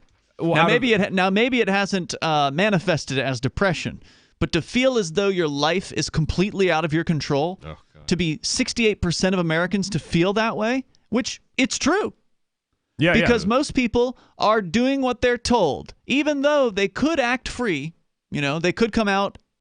Michigan, of course, had the protest yesterday. I think they covered it on Free Talk Live. You guys covered it last night. Yes, we did. The people, coming out and blocking the streets and having this motorized protest. We've got one happening in Concord, New Hampshire on Saturday. So, you could act like a free person. You could go out and stand up for yourself and your freedom. But if you buy all the government propaganda about this disease, you'd be afraid to do that. Well, so it's working brilliantly. Absolutely. But, there might be an upside to all the social distancing here. We have this Dr. Dean Aslania. While many people only associate negative feelings of social distancing, there could be several benefits embedded in such opportunities. He's the counseling department chair at the University of Phoenix. Reach out to an old friend, but instead of texting or emailing, make a phone call or use video chat to build up a more meaningful connection. Build activity in your day by trying something new or settling a small goal for yourself. All this is you stuff could have done that before. Exactly. Yeah. This is what it's just now an excuse. Start a new fun project or challenge that you could share with friends or loved ones. Engaging in activities and or interacting with people that have. Well, that doesn't have anything to do with handling social distancing. That's just a suggestion to spend your time on. Yeah, to cope. You've got more time to spend, so do something new, learn a new thing, and that's not bad advice, mind you. I mean, when you're in prison, you've got plenty of time to do new things. you can't do as many new things because you're in prison. But, if you hadn't done home workouts before, now you've got time. You can do a few sit-ups. If you didn't know how to make alcohol in a toilet, now you could learn. Or no. Alcohol's essential. You can go and get that. Oh, that's right. That's right. It's a good point. So they want people to drink heavily to forget their problems. Oh yeah. And then even if they do get angry from alcohol makes people angry. Not that I don't know anything about that. Then the hangover the next day, the government doesn't have to worry about it. So, how are you coping? Are you starting to become depressed because of this? You could let us know. 855-450-FREE. F as in freedom. That's 855-450-3733. This is Free Talk Live. Remember when you first heard about Bitcoin? How long did it take you to realize this little project would soon change the world? Do you kind of wish you had gotten involved sooner? Well, now is your chance to be part of the next revolution in money. Intercoin is working to finally make crypto go mainstream. It's designed to be scalable enough to support everyday payments and even elections without the state. Bitcoin was originally supposed to be a peer-to-peer cash system, the way we would all pay one another without having to trust any third party. But instead, over time, it mostly became a store of value. That's because every 10 minutes, the Bitcoin network must put all transactions into a block, and that block can only hold so much. If crypto is to become mainstream, for everyone to use it in everyday payments, we need a new architecture, one that's as secure as Bitcoin while being far more scalable. Check out intercoin.org to find out more and maybe pick up some of those coins for yourself. Hi, I'm Derek J. I don't want a politician to represent me. To me, government is the idea that one group of people can coerce everyone to comply with an edict or face increasing punishments up to and including death. Despite perhaps the most noble of intentions, the best government services are a far cry from what could be provided for by voluntary interactions. Besides, the people who call themselves the government wage wars and put peaceful people in jail for crimes involving no victims. If Starbucks used some of its money to drop bombs, I wouldn't shop there. So why would I support the American empire? The empire does not require my consent.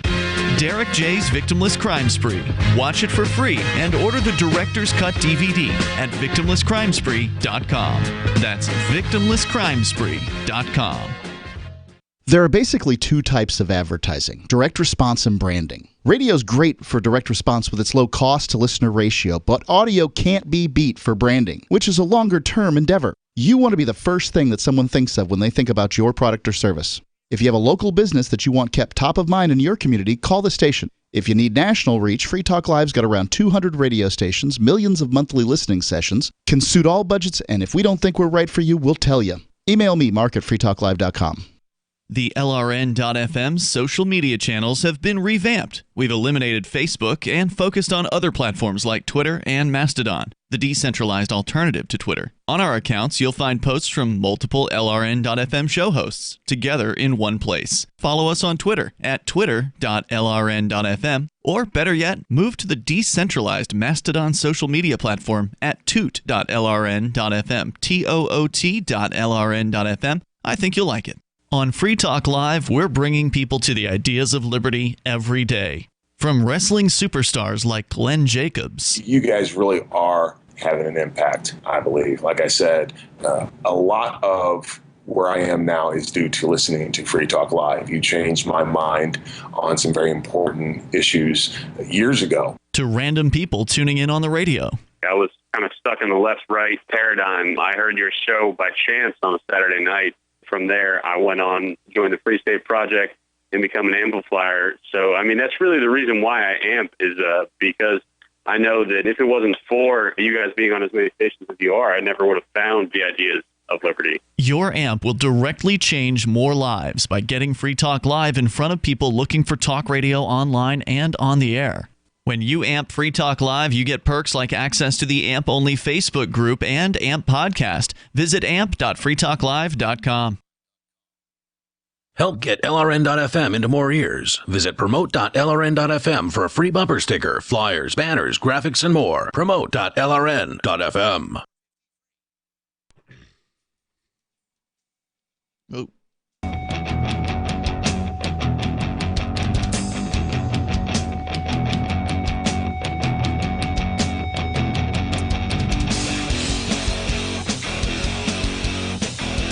Welcome back, everyone, to Free Talk Live Radio, where you control the airwaves, which you can do so by calling in at 855-450-FREE, F as in freedom. That's 855-450-3733. I'm your host, Vincent, and we are joined by... It's Ian. And we're going to continue. Now, we're actually pivoting. Before we go to the phones, I just want to give a teaser. We're pivoting away from coronavirus news now, thankfully. Really? To... Yes. There's other news? Yeah, I know. I mean, wasn't there just always the coronavirus? Like people are acting as if this is like the movie 12 Monkeys, right? Because I saw they had the phrase post-coronavirus world. It's like, what? You think we're going to have to live underneath cities and wearing bubble suits and everyone looks like the Michelin Tire Man?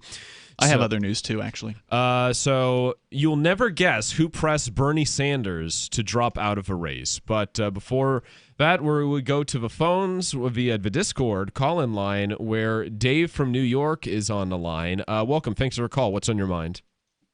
You can hear me, right? Yes.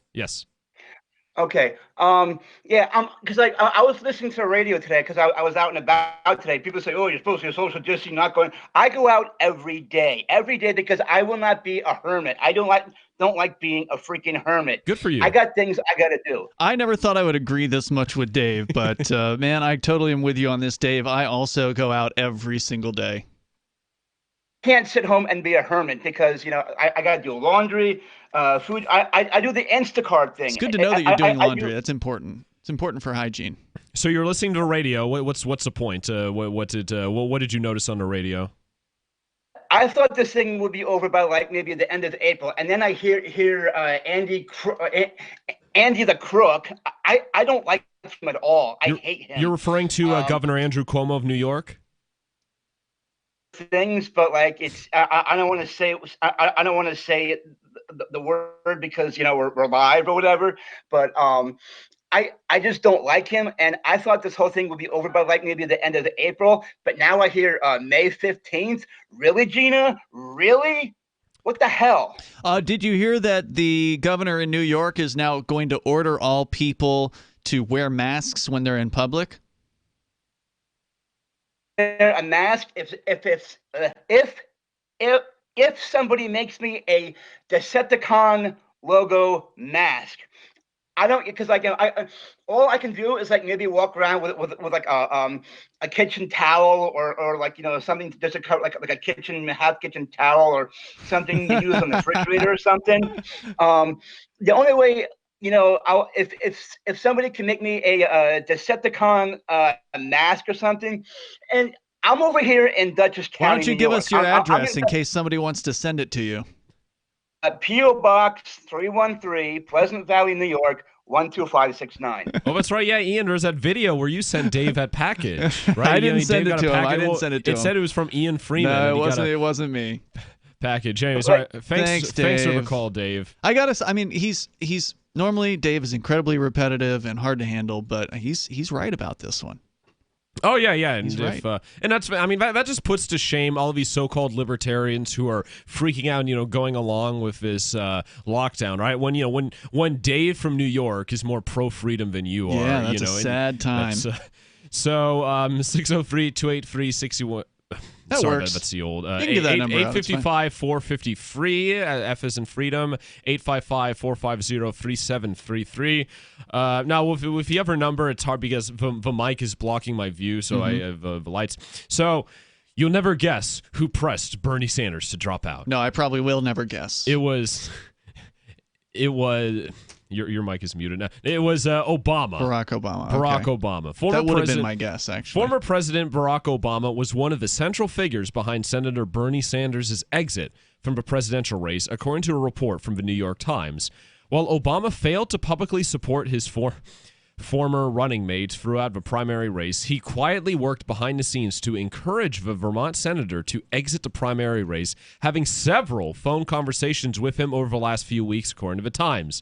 Former president reportedly made the first call to Sanders at the end of March as the coronavirus pandemic worsened, and Sanders' campaign continued to falter, reportedly citing the need to, quote, accelerate the end game. According to the Times, Obama informed Sanders that he had largely accomplished his political goal in moving the party further to the left. And it's an excerpt here. The two... Yeah, okay, so it just repeats it. That much is certainly true for Biden, who over the course of his campaign has embraced positions once deemed too radical by the party. By the end of a race, Biden like kid touching. JoeBiden.info. I think that's, I mean, for politicians, I think that's a normal thing. By the end of a race, Biden had openly called for raising taxes, embracing some form of Green New Deal, and providing government-run health care for illegal immigrants. How are they going to raise taxes now? I mean, nobody's making any money. Well, and that's something they want to give people, a universal basic income. And there's been a proposal for $2,000 a month of UBI on the table now. Apparently, there's a new bill at the federal level that would bring a $2,000 check to everybody every month during this shutdown. And from what I saw, it'd be regardless of if they submitted a tax. So in theory, I could get some of that money. Which is why I 100% support that new bill. According to the Times' sources, Obama, quote, mostly listened to Sanders, who was in a reflective mood, speaking candidly about his post-campaign plans and feelings about the race, the kind of conversation the two men never had before. Well, I mean, I like the bell. I can't stand this inside politics crap. I don't care if Barack Obama's talking to Bernie Sanders. Well, I think it just shows that it shows that the DNC was always against Sanders. I mean, even to the end, even to now, they're against Sanders. And I think what did in Sanders' campaign was his coronavirus thing, because even though Joe Biden because even though Joe Biden somehow was beating Bernie Sanders, and I think it's mainly I agree with Trump in the primaries. Yeah, and I agree with Trump that Elizabeth Warren's purpose in the race was to siphon off delegates from Bernie Sanders. Could be. Because, I mean, it's like a spoiler, right? She was a spoiler candidate. But because of this coronavirus thing, I mean, I've only been seeing Joe Biden on these big, talk shows and such. So, Joe Biden was getting pushed. Even, he to be fair, was a front runner, but the race was still up in the air, right? I wasn't going to count Bernie Sanders out until after the Democrat National Convention.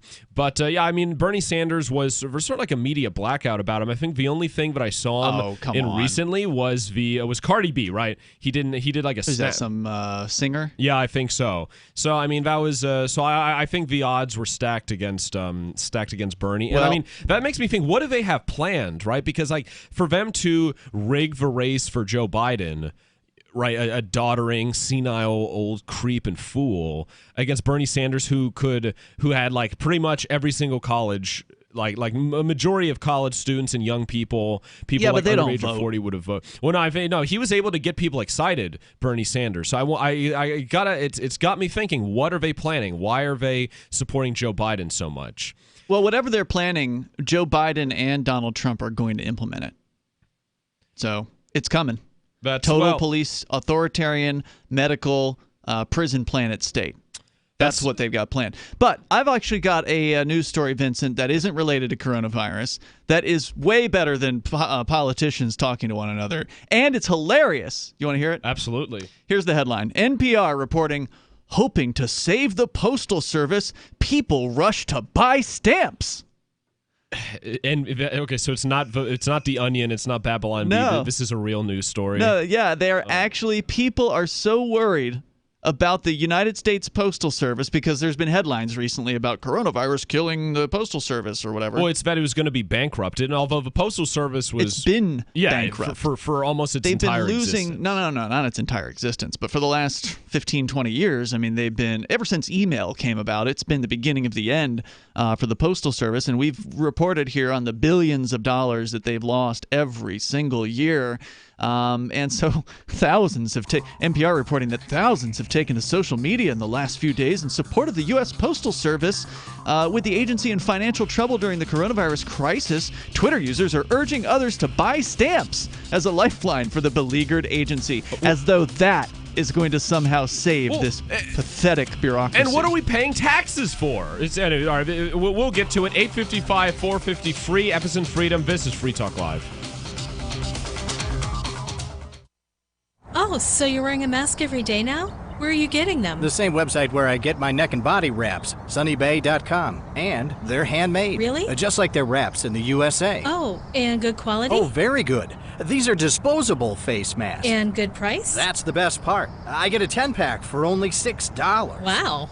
Yes, as a public service, we're now sourcing disposable face masks with level 1 protection at sunnybay.com. Get a 10-pack of high-quality, more breathable face masks, only $6. Our face masks are hypoallergenic, latex-free, and made for stress-free all-day wearing. Or choose our N95 respirator masks 2-pack for only $6. Supplies are limited, so place your order at sunny-bay.com, a Biomed DB design company right here in the USA. Go to sunny-bay.com and purchase your disposable face masks online. 10 masks for only $6. Just click sunny-bay.com. That's sunny-bay.com.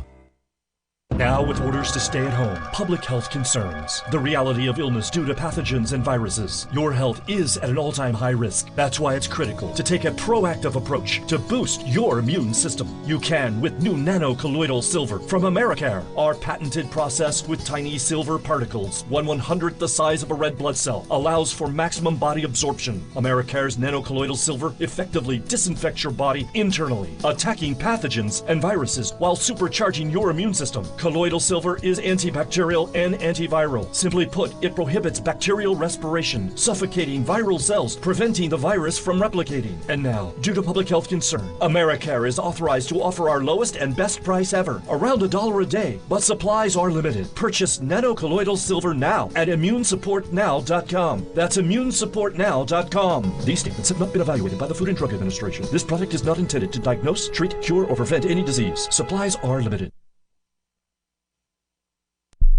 The Free State Project has reached its goal of 20,000 liberty lovers who've pledged to move to New Hampshire and get active to achieve liberty in our lifetime.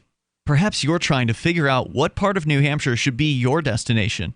If so, consider Keene. You'll find more than 150 reasons to move to Keene at move.freekeene.com. Keene is famous for its historic, publicity-generating activism, as well as being the liberty media capital of the world. It's home to freekeene.com, New Hampshire's destination for liberty activism, news, and opinion. For years, we've been compiling over 150 reasons to move to Keene at move.freekeene.com, where you'll learn about some of what's happening here and what makes Keene a great place to live. If you love liberty, you'll probably enjoy anywhere you end up in the Shire. But do your due diligence first. Please visit move.freekeene.com for the full list of over 150 reasons to move to Keene. That's move.freekeene.com. There are lots of ways to listen to Free Talk Live. Our podcast has been around since podcasts began, and now the FTL feed is loaded with content besides our full show archives. Did you know that we make it easy for you to customize your podcast subscriptions? We have different feeds, one that includes only our full shows, one with just the Daily Digest, and our main feed that includes everything. You decide what you listen to. It's quick and easy to customize your feeds at feeds.freetalklive.com. That's feeds.freetalklive.com. What do you shop for that you could otherwise buy at Amazon? Pretty much everything, right? Amazon has competitive pricing and they deliver, and that's a big plus. If you could plan ahead in your shopping, would you be interested in saving up to 33%? There's a catch. You have to do your shopping in Bitcoin. But imagine those savings. It's like a huge raise. All you have to do is go to saveatpurse.com. We've saved thousands, and you can too. Plan ahead and save. Saveatpurse.com. Some of our live shows are streamed in HD on Twitch. Please follow and share at twitch.lrn.fm. That's twitch.lrn.fm.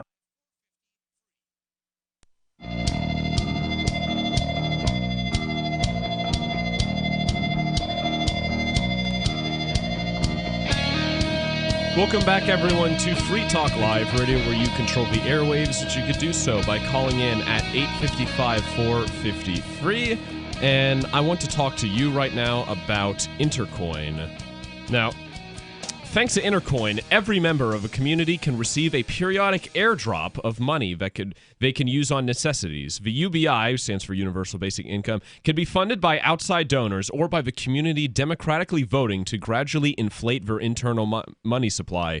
Community currencies powered by Intercoin enable communities to help their own without waiting for the federal government and without disincentivizing paid work. The arrangement is completely voluntary and democratic. Intercoin is attempting to regain some of our freedoms that are threatened on the internet and in meat space. We think that is important here on Free Talk Live. So important that FTL accepted $40,000 worth of Intercoin tokens from Intercoin Inc. for advertising.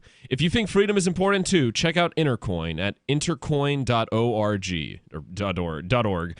You could invest in this project and potentially make big gains or just be involved and perhaps shape its future. That's intercoin.org.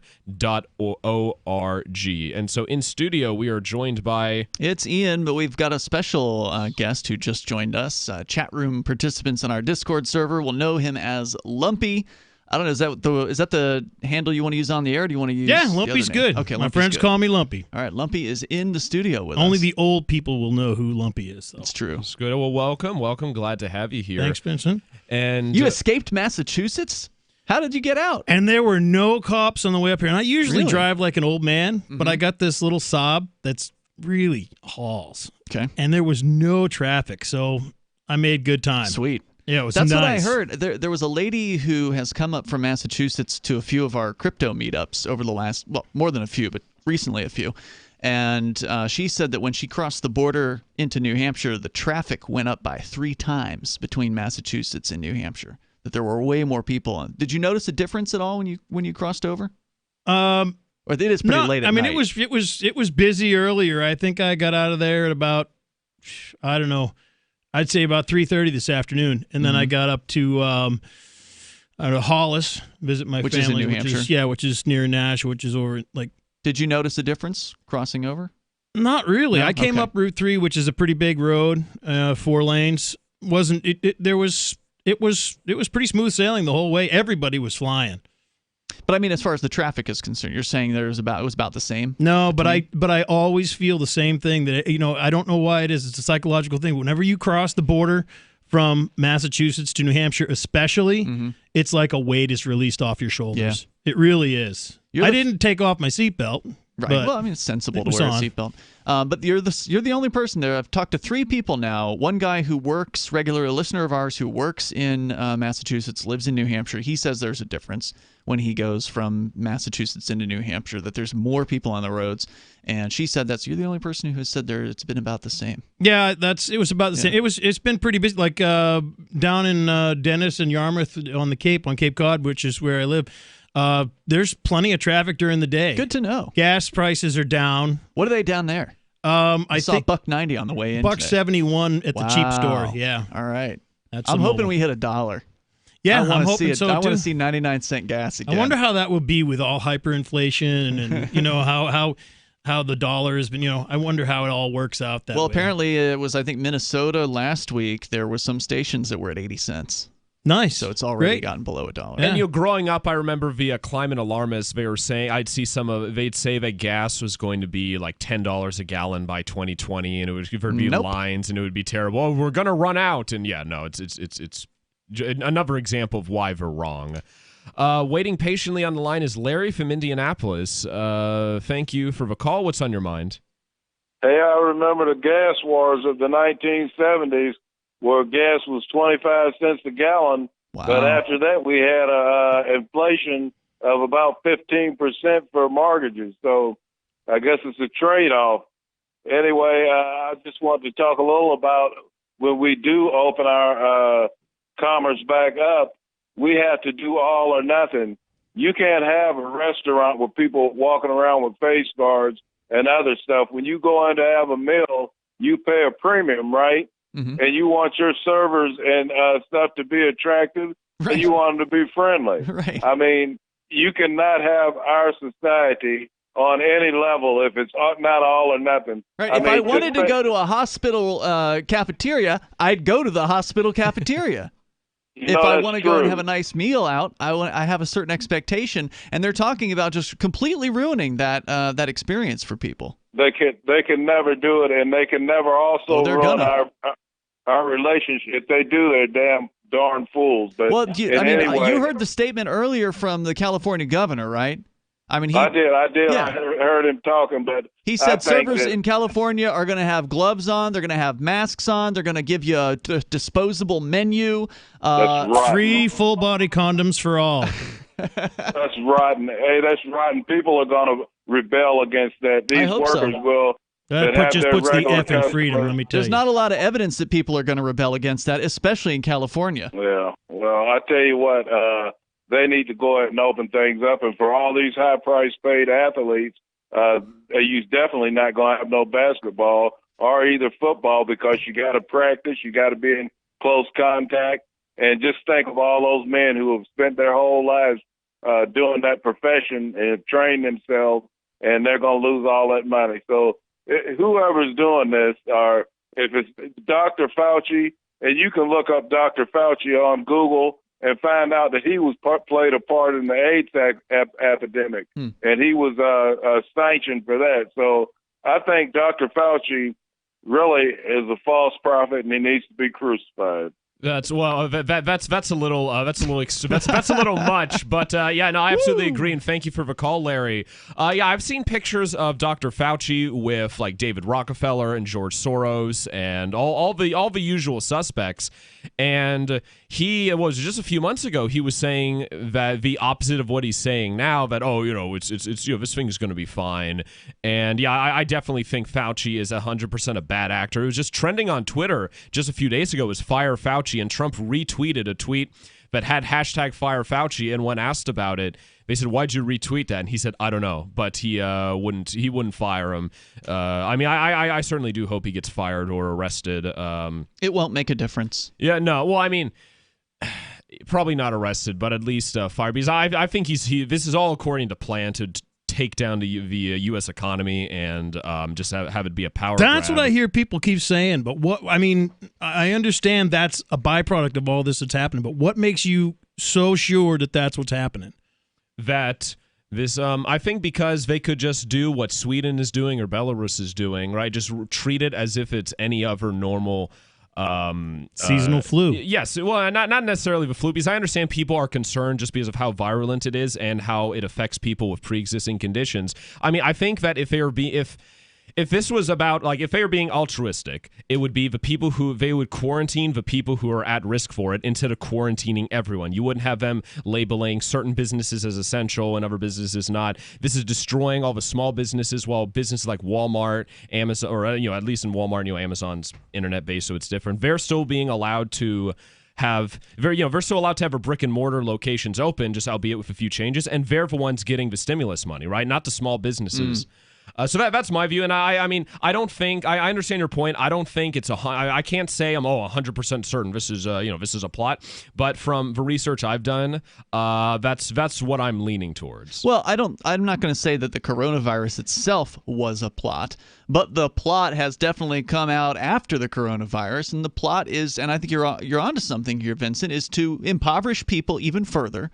To take businesses that were on the edge, maybe they were just barely paying their employees and just barely getting their rent paid. Well, they're all going out of business, all of those businesses, because there's no chance they're going to come back from this. You have Americans living paycheck to paycheck, don't even have $500 in savings. Now they're going to be more dependent on government than ever. And you even had Rahm Emanuel himself on television repeating his famous quote, saying, "Oh, never let a good crisis go to waste." He said that recently again? Oh, yeah. Wow. Well, when I covered it a few weeks ago, but I mean, he said it the first time, and then he said it again. It's like these people have no self-awareness. Right. This isn't helping the American people. It's empowering the American governments. They're going to give them this little stimulus check, which all they're going to do is buy booze, and it's not enough to do anything with. Maybe pay off a couple of bills, and they're going to be what's that going to be able to buy in a year anyway if they're printing out all this money?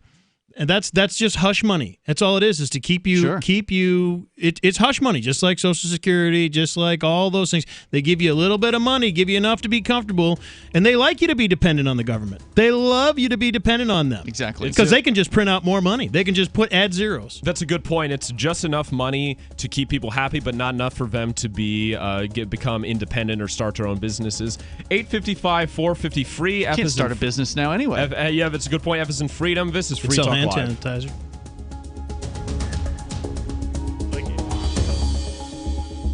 Did you see that video of him? Gold has definitely been on the move recently, and there is no more secure investment historically. McIlvaney ICA has been helping people take delivery of precious metals and find storage options for decades. They've helped thousands of investors with their precious metal IRAs. Call ICA today for your free portfolio review at 800-525-9556 or download their free report online at ICAGoldSilver.com to learn how you can double your gold and silver ounces even within an IRA. 800-525-9556. ICAGoldSilver.com.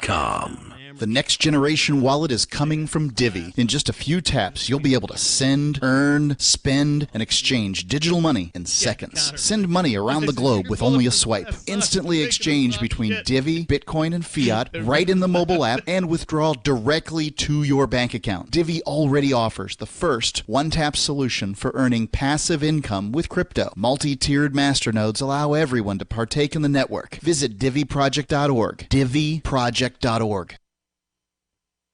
Looking for a great real estate investment? Consider New Hampshire, which is ground zero for the Liberty Movement. Your first call should be to Mark Worden from Porcupine Real Estate. He's more than just a real estate agent. He's your New Hampshire concierge. Where are the best places to live? Do you want farm, city, the burbs, or forest? Do you want a duplex or multifamily building so that renters pay your mortgage? There are homes in all price ranges in New Hampshire, and Mark can help with financing too. Invest in Liberty and property. Mark Worden can help. PorcupineRealEstate.com. What if you want to hear the latest episode of Free Talk Live, but all you have is your phone, you forgot to download our archive, and you have no data connection? You can call our Listen line at 641-793-0191. That's a long-distance number, so you may incur charges. If not, listen as long as you want. 641-793-0191. The Free Talk Live Listen line, 641-793-0191. You're listening to the live edition of Free Talk Live. Hour number 3 is next after the news here on the Liberty Radio Network at LRN.FM. This is the Liberty Beat, your daily source for Liberty news and activist updates. Produced in partnership with the SNLS Network and listeners like you. Online at snlsnetwork.com. I'm Mick Murrow with your latest edition of the Liberty Beat. Gold is trading at $1,731, silver at $15.51, and Bitcoin is trading around $7,025. Today's gold, silver, and Bitcoin prices are brought to you by Brave Botanicals, high-quality kratom and CBD at reasonable prices with excellent customer service. Brave Botanicals is activist-owned and mission-driven.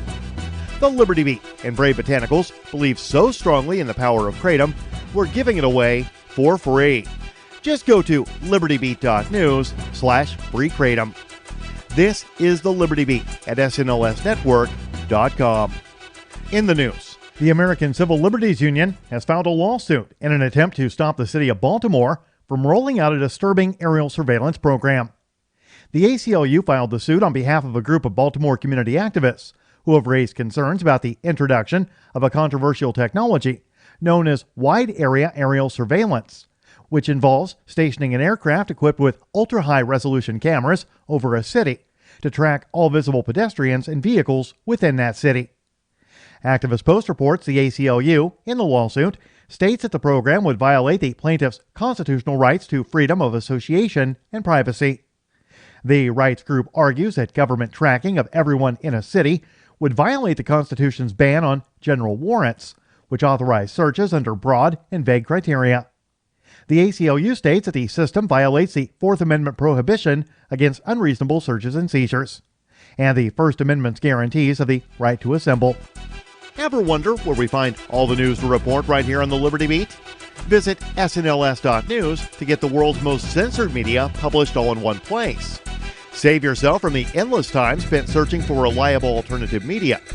SNLS News makes it quick and easy. No ads, no clickbait, just raw headlines, 24 hours a day. Visit snls.news and get informed today without the corporate media spin. Your news now continues. Millions of people in the United States are now unemployed as a result of the ongoing pandemic and associated lockdowns. And the $1,200 that is being sent out to some U.S. citizens as part of the recent stimulus package can only go so far.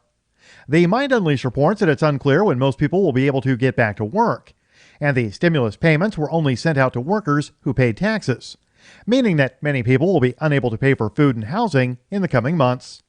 A new plan proposed by 2 U.S. lawmakers this week in the House of Representatives calls for monthly payments of $2,000 to any U.S. citizen who is over the age of 16 and earns less than $130,000 per year. The Under the Emergency Money for the People Act would establish cash payments to a large portion of the country for at least 6 months.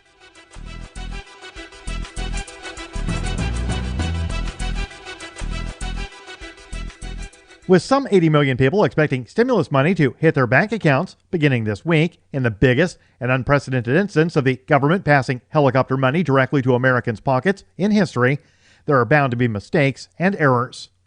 A volunteer firefighter in New Chicago, Indiana, was awaiting a $1,700 stimulus payment, but upon withdrawing a mere $200 from his dwindling available balance at an ATM last Friday, was shocked to find his remaining balance at $8.2 million. The Mind Unleashed reports that apparently the U.S. Treasury, or possibly the bank itself, it remains unclear which, made a huge mistake in making Charles Calvin an overnight millionaire.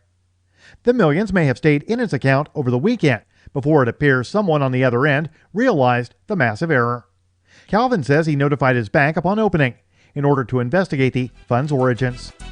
Support for the Liberty Beat is brought to you by the Homestead Guru. The Homestead Guru is an educational website offering tips, tools, news, stories, and commentary on everything homesteading. Topics include green homes, gardening, animal husbandry, do-it-yourself, home remedies, alternative energy, survivalism, unschooling, and more. Those details are found online at thehomestead.guru. This is the Liberty Beat, powered by the SNLS Network at snlsnetwork.com. I'm Mick Murrow, reporting for the Liberty Beat, reminding you, spread liberty with a smile. If he looks different than the other students on this college campus, it's because he's only 13 years old. But the amazing young Tyler is already consuming alcohol on the level of someone twice his age, and his talents have gotten him accepted at Ohio State University. We are lucky to be joined today by the little prodigy himself, along with Tyler's parents, Jack and Christine. Good morning, guys. Thanks for having us.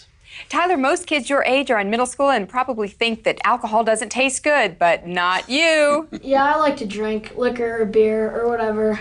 There's way more beer at college than at my house. I'll bet there is. Your professors and classmates, everyone there at OSU says you just fit right in. You must have a lot of new friends. Yeah, I'm just like everybody else. I go to class, I show up wasted, I leave early. Wow. So many impressive moments. You're active in a fraternity. You've streaked at 4 baseball games. You've broken an arm falling off a house. You've even made the wall of shame at O'Hooligans. That night was stupid crazy. That was a special day.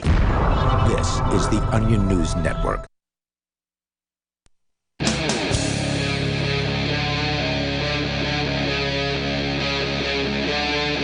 Free Talk Live.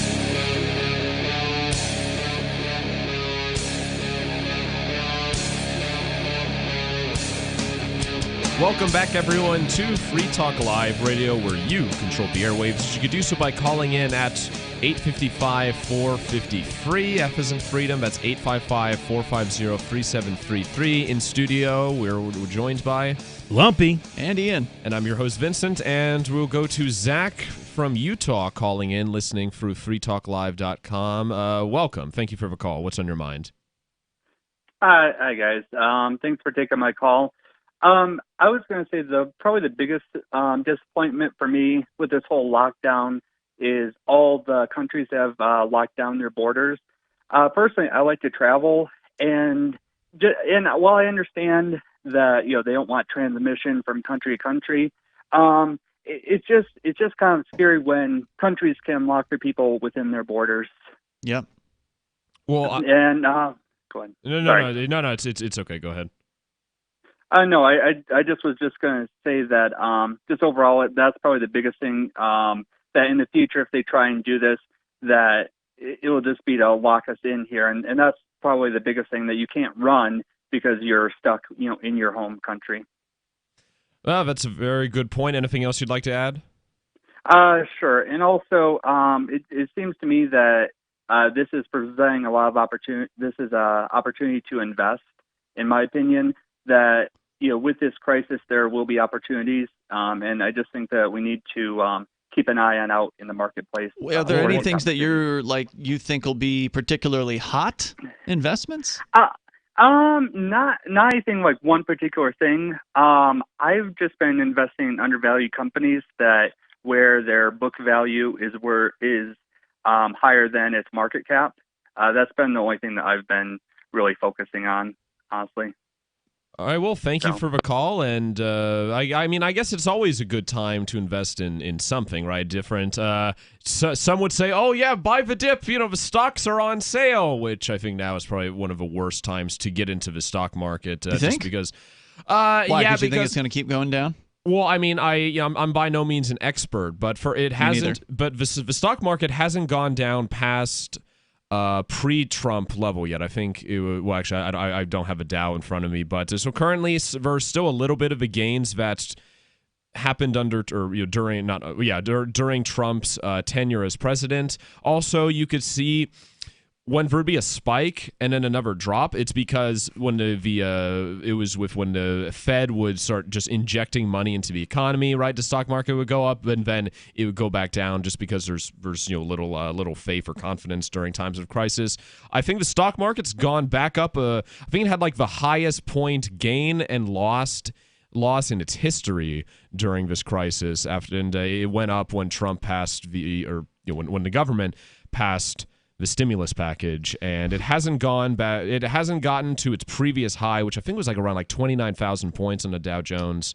But it's very fickle. So you can look at the price of the Dow Jones or the S&P or whatever, but that doesn't say anything about the individual companies, right? That's just an overall picture. And I'm like you. I'm not an investment advisor. I don't have any experience at buying these things or trading for the most part with stocks. But certainly there are going to be some companies that do well. Which ones those will be, I don't know. I mean, some people probably think buying food delivery companies is a good idea. Or Uber. Amazon stock. That's Amazon stock is expensive. Plexiglass companies. You have masks, Rite Aid, 3M. But a lot of these things, it's probably already too late, right? Like if you didn't figure this out 2 months ago, you're probably a little late to the party. Yeah, and you're going to end up trying to catch a falling knife.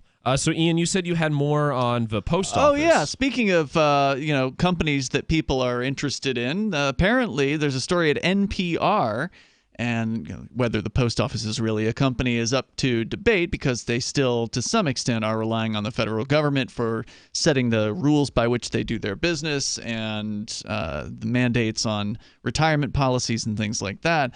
But there have been all these stories recently in the media about, the Postal Service, they're going to die by June, because coronavirus. Good, because I really don't like the crap that comes in the mail. I get nothing but junk mail. That's it. I get a little bit more than junk mail, but then again, I've got one of those private mailboxes, and for whatever reason, the junk mail doesn't go to those places, so I don't get those. But I still get the junk mail here at the house. Occasional Burger King coupon. So that's other than junk, that's the only thing I look forward to in the mail. Yeah, and of course the mail has dropped off over the last 2 decades since email came out. But now all of a sudden people are worried and they're going out, and according to NPR, they're buying stamps. And they are taking to social media to try to help the Postal Service. According to NPR, since the crisis began, the Postal Service's business has tanked. Mail volume has decreased by nearly a third. Remember, that's after it's already decreased quite a bit over the last 2 decades. And the agency is projecting a $13 billion shortfall this year. As a result, the Postal Service is asking lawmakers for as much as $89 billion in cash infusions to weather the financial storm. But President Trump is opposed. According to the Washington Post, he threatened to veto the $2 trillion coronavirus aid package if it provided funds to bail out the Postal agency. That upset some people, like Bill Prady, who says the Postal Service helped launch his television career. Prady's first writing gig was a script for an appearance by the Muppet character Rolf, the dog, as a Postal Service press conference about dog bites. He went on to write for popular broadcast sitcoms and created The Big Bang Theory. He said, quote, "In a sense, I can credit my entire career to them and that moment, so this could be a way of paying them back." He's going to go and buy a sheet of stamps from the Postal Service to thank them for all the hard work they've done in the hopes of saving them.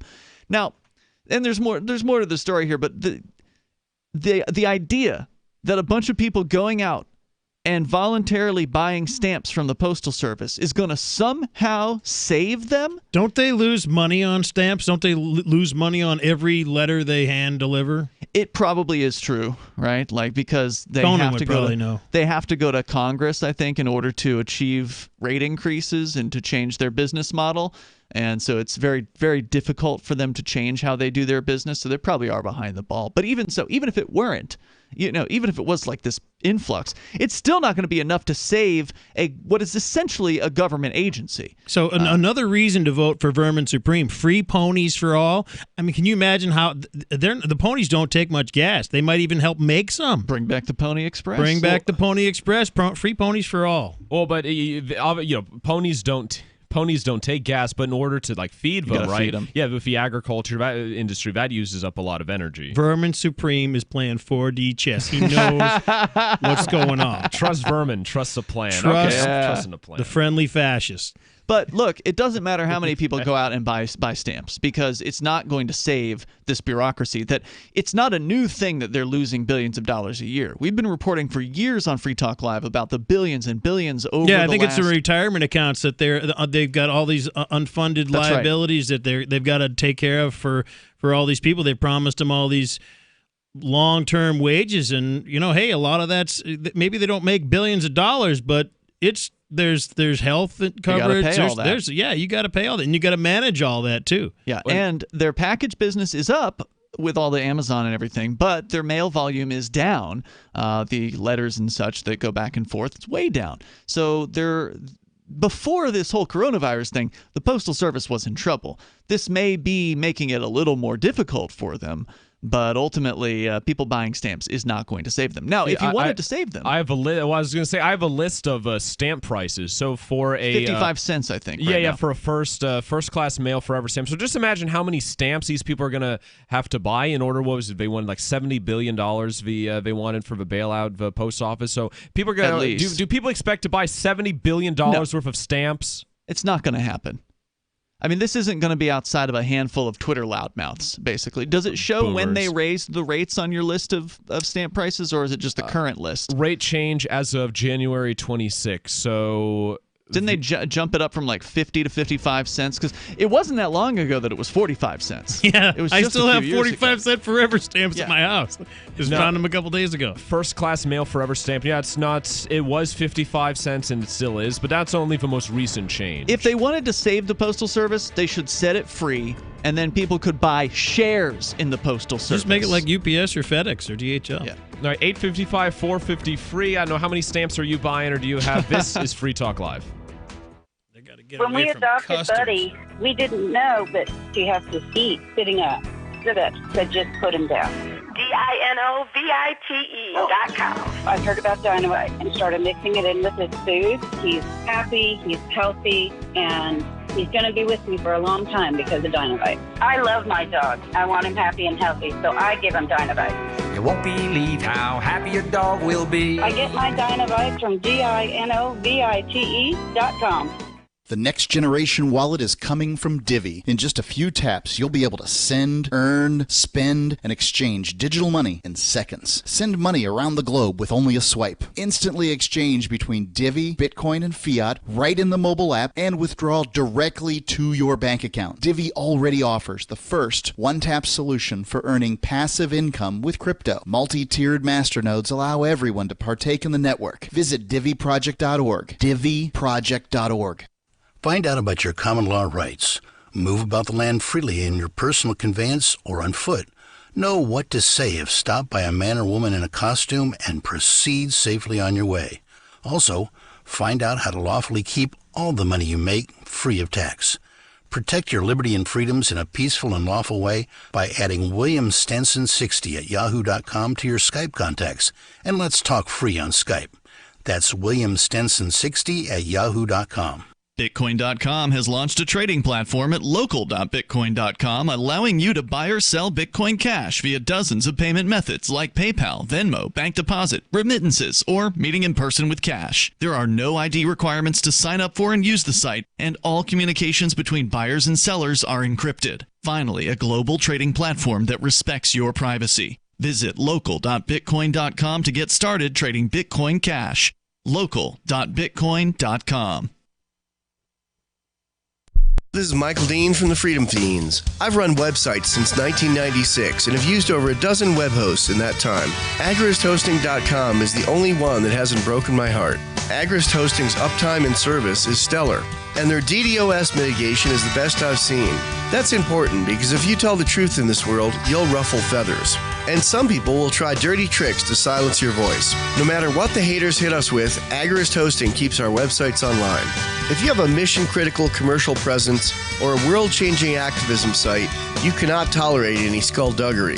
So go with agristhosting.com. Have a WordPress or blog site, but you're not satisfied with performance or uptime? Or just want raw hosting? Want to pay with Bitcoin? Agrist Hosting specializes in high-performance hosting with personalized service. Go to agristhosting.com and click on the button that says Get Hosted. That's agristhosting.com. Some of you asked, and now we've delivered. LRN.FM's live Keene, New Hampshire studio shows are now streamed in HD on Twitch. Visit our channel at twitch.lrn.fm and give it a follow. If you have Amazon Prime, you get one free subscription on Twitch. If you use it on our channel, Twitch will give LRN.FM a monthly piece of your Prime subscription cost. So please watch, follow, share, and subscribe to twitch.lrn.fm. That's twitch.lrn.fm. Are you tired of governments murdering people around the world? Stop using their money. There is an alternative. Bitcoin is a stateless, free market, non-political currency. Bitcoin cannot be inflated or controlled by any government. By using their money, you are helping the state. Stop doing it. You have an incredible alternative available now. Learn it, use it, spread it. Get started with Bitcoin at bitcoin.com. That's bitcoin.com. Love what we do? Please help support our international satellite channels at patreon.lrn.fm. That's patreon.lrn.fm.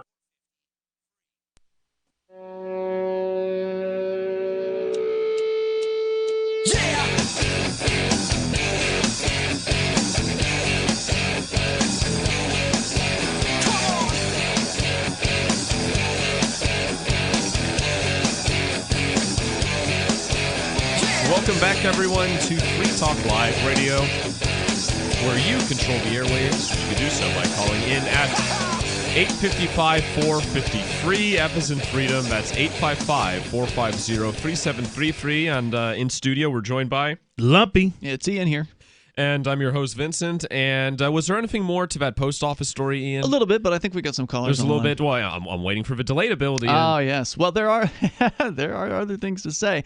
People are trying to save the Postal Service by buying stamps.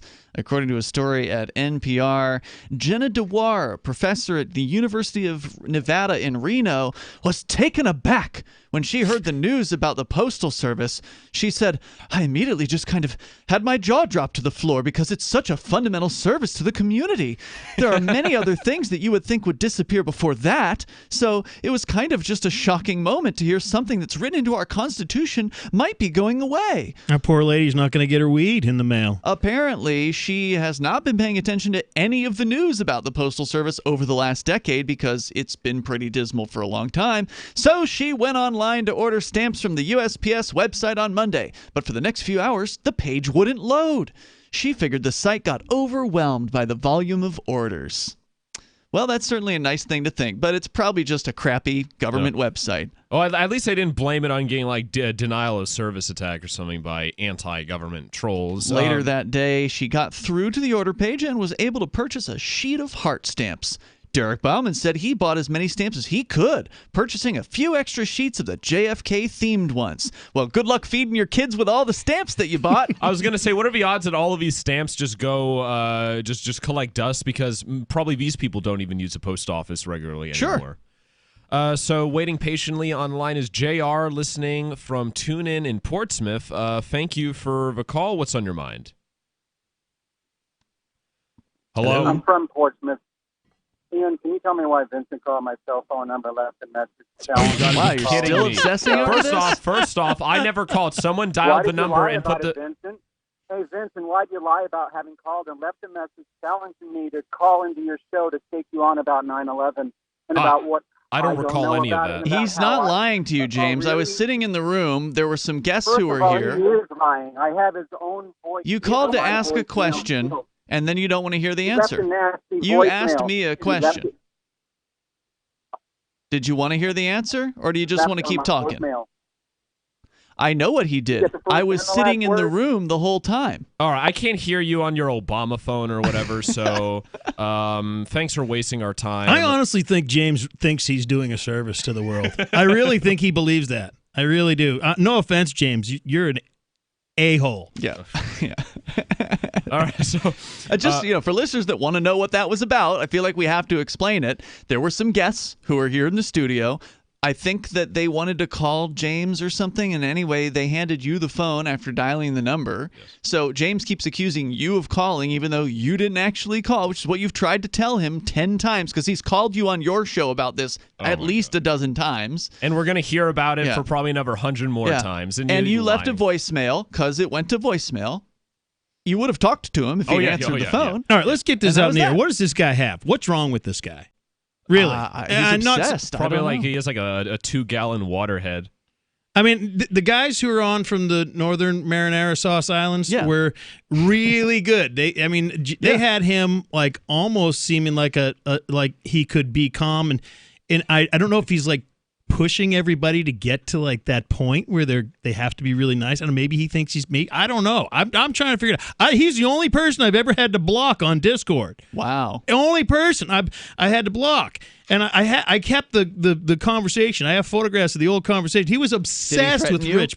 Did he threaten you? No, but okay. He's not going to threaten me. If he does, well, now he's going to, isn't he? Because he just heard me say that. Well, let's see all the Discord messages. I'm going to be dead next. Well, no, actually, I'm curious, though. Don't worry, James. He's talking about Rich. So I've never heard him talk about Rich Paul. Formerly known as Rich Paul, now known as Nobody. What was his obsession there? He just kept going back and forth about saying Rich lied about something, and do you think he's moral about this? And that's why I kind of thought about it. I didn't really pay much mind to it, but I kept the things just in case, because he could be he is possibly a dangerous person. I know he's made threats, and he says he's not made the threats. And I know he's got, 83 is it now? DUIs?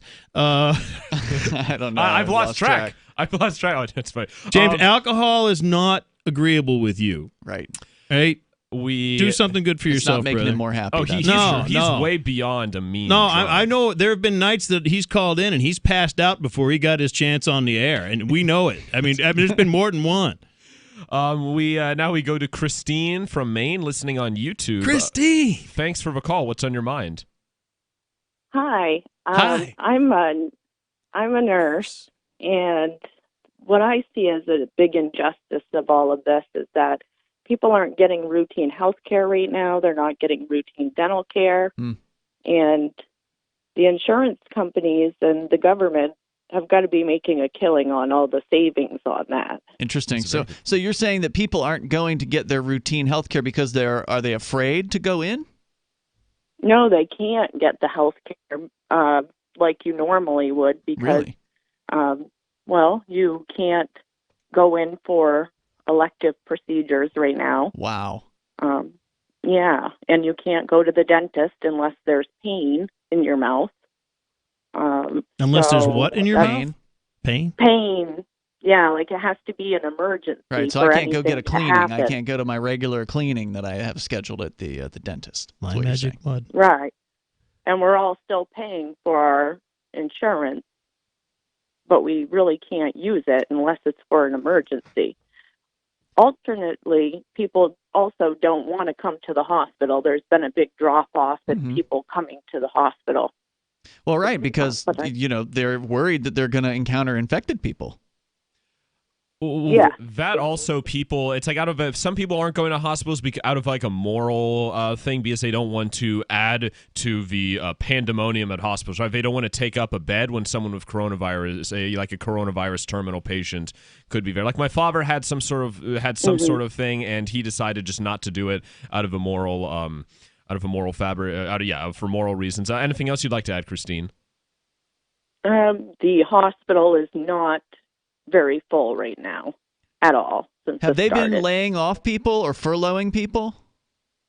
Not that I'm aware of. They Okay. have been having some people that are able to work from home, like people who are administrative or review charts, things that can be done at a computer remotely. They're working from home, and we all wear masks in the hospital. Well, apparently that's coming to everywhere in New York and Pennsylvania. Yeah. Aren't those masks a little bit funky? I mean, think about it. You're putting all this moisture into a mask. You put your hands up to your mask. Thanks for the call, Christine. They're gross. They're gross. I don't think it's saving anybody. It's another one of those. It's just for show. It's just for show. I also hear that in order for it to be totally effective, you need goggles too, because germs could get in through your eyes. I think they look silly. We've had most medical people we've had call in and talk to have said that hospitals are not full. So I mean, something's going on here. Thanks, Christine. 855-450 free. F is in freedom. This is Free Talk Live. Free Talk Live is now on more than 200 radio stations nationwide. We've had more than 18 million podcast downloads, and we claim millions of listens a month. We're a multimedia ad venue with print, email, web, and terrestrial radio marketing platforms. We strive to have ad packages that cater to advertisers big and small. Contact me today at marketfreetalklive.com to see what we can do for you. Marketfreetalklive.com. If you're a local advertiser, contact this station. But if you can service a national audience, contact me, marketfreetalklive.com. Gold has definitely been on the move recently, and there is no more secure investment historically. McElvaney ICA has been helping people take delivery of precious metals and find storage options for decades. They've helped thousands of investors with their precious metal IRAs. Call ICA today for your free portfolio review at 800-525-9556 or download their free report online at ICAGoldSilver.com to learn how you can double your gold and silver ounces even within an IRA. 800-525-9556. ICAGoldSilver.com. We have some good news. The indictments against Ross Ulbricht in the District of Maryland were dismissed with prejudice, meaning they can never be refiled. This is especially good because those indictments contain the only charge ever made that Ross engaged in murder for hire. This was a serious allegation that Ross Ulbricht denies. It was never prosecuted or ruled on by a jury, but was trumpeted by the federal government and the media as if it were proven fact. The Maryland court held these indictments for almost 5 years, poisoning Ross's case and leaving him under a cloud of unproven allegations. As explained in Ross's appeal to the Supreme Court, the fact that the judge used these allegations to give Ross a draconian sentence of double life without parole violated his Sixth Amendment right to a jury trial. Judges are required to issue sentences based on convictions decided by a jury, not unproven allegations never even charged at trial. Although this is a positive development, the dropped indictment will not set Ross free. Now, a presidential pardon is Ross's only hope of freedom. Sign the petition at freeross.org. freeross.org. So you've signed the Shire Society Declaration and are planning your move to New Hampshire to be around more liberty-oriented people. Next, sign up for the Shire Society Forum at forum.shiresociety.com. There are a bunch of people there who are already in the Shire, and they want to meet you. If you're already in the Shire physically, you should also come by the forums. Remember, not everyone uses Facebook. New people are signing up for the Shire Society Forum every month, so drop in and say hello at forum.shiresociety.com.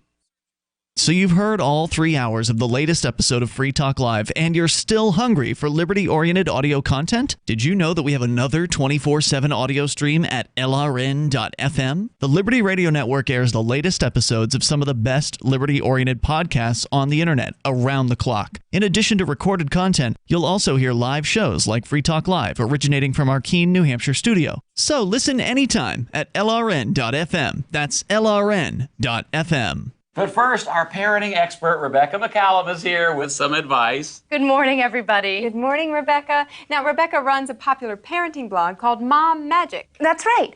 It's about the everyday parenting choices that could make a big difference on our children. Rebecca, I read the blog a lot. My first question is, who the hell do you think you are telling me how to raise my kids?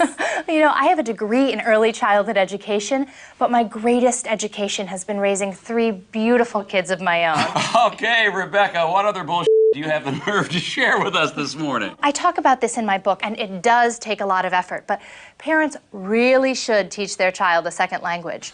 My daughter Hazel and I are learning French together. Wow, you know, I'll bet a lot of moms watching right now are thinking, you. Well, I get that a lot, but the window during which language acquisition skills are at their peak is really whatever. very I small. wish I had done that. You win, but guess what I just remembered? You're not my boss. This is the Onion News Network. Now you can follow LRN.FM on the decentralized Mastodon social media platform at toot.lrn.fm, toot.lrn.fm.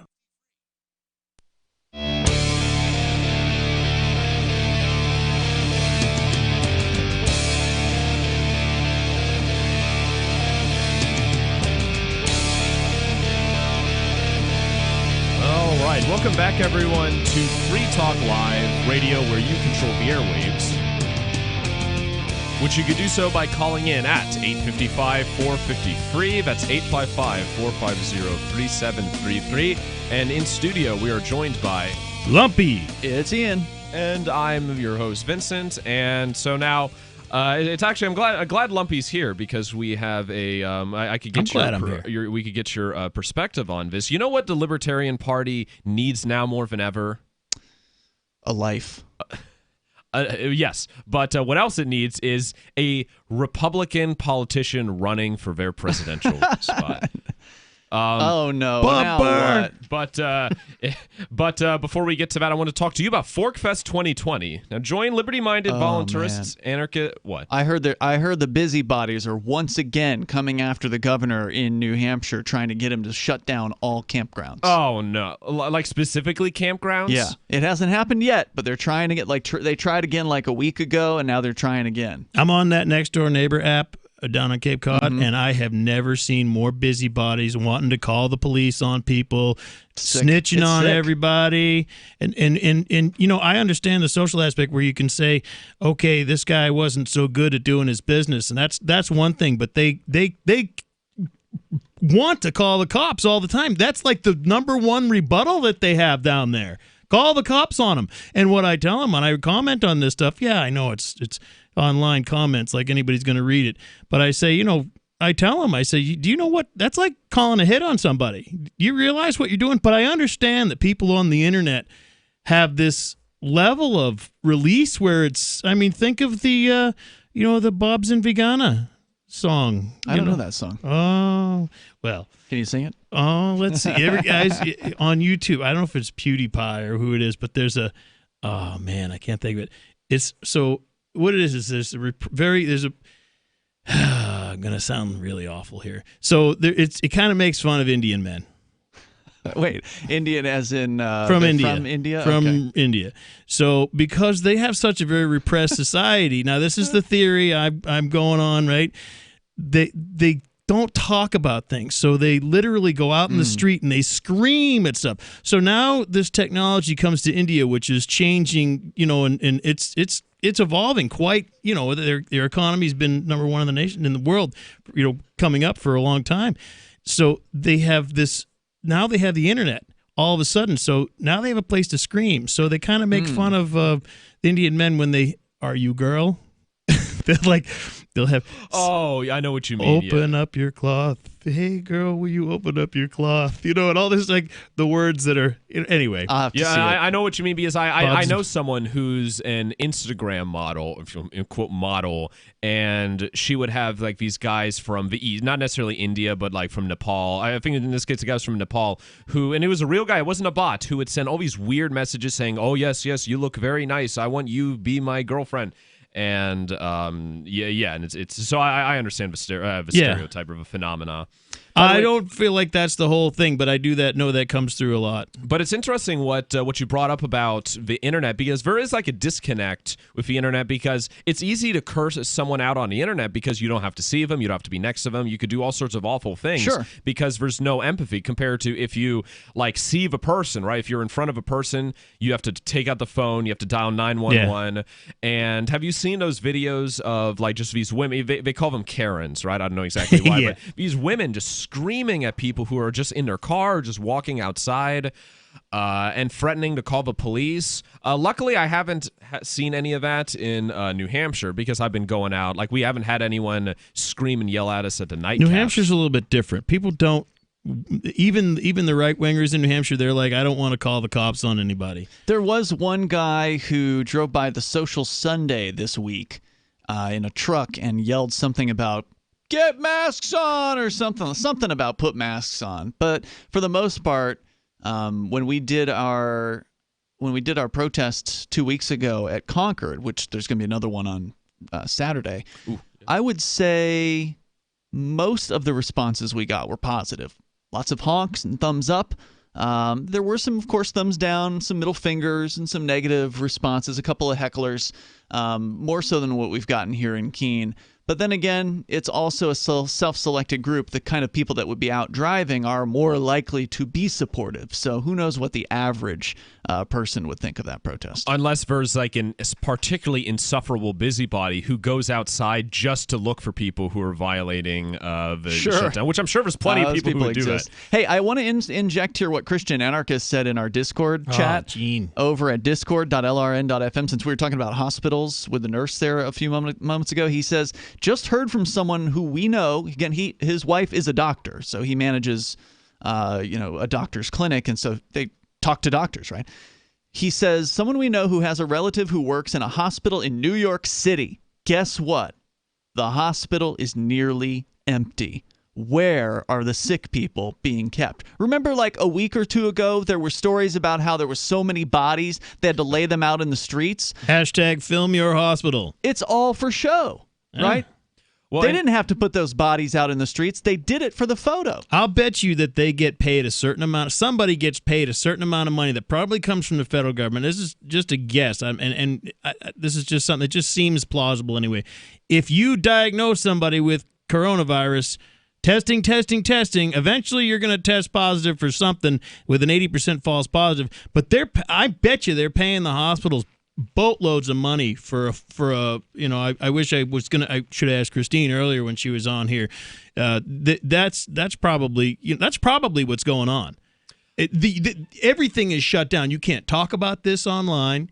You can't mention the words. You can't say anything. They're going to shut you down unless it's the WHO, which is wow. Yeah, it's trust them. Are you kidding me? And now they're forced to. There are people, at least these people who are pushing this BS about hospitals being overflowed. Now they have to respond to it. And their response is, "Oh, well, yeah, hospitals are empty because we're waiting for the surge, right? There's going to be a surge of sick people coming." And they keep saying, "Yeah, exactly.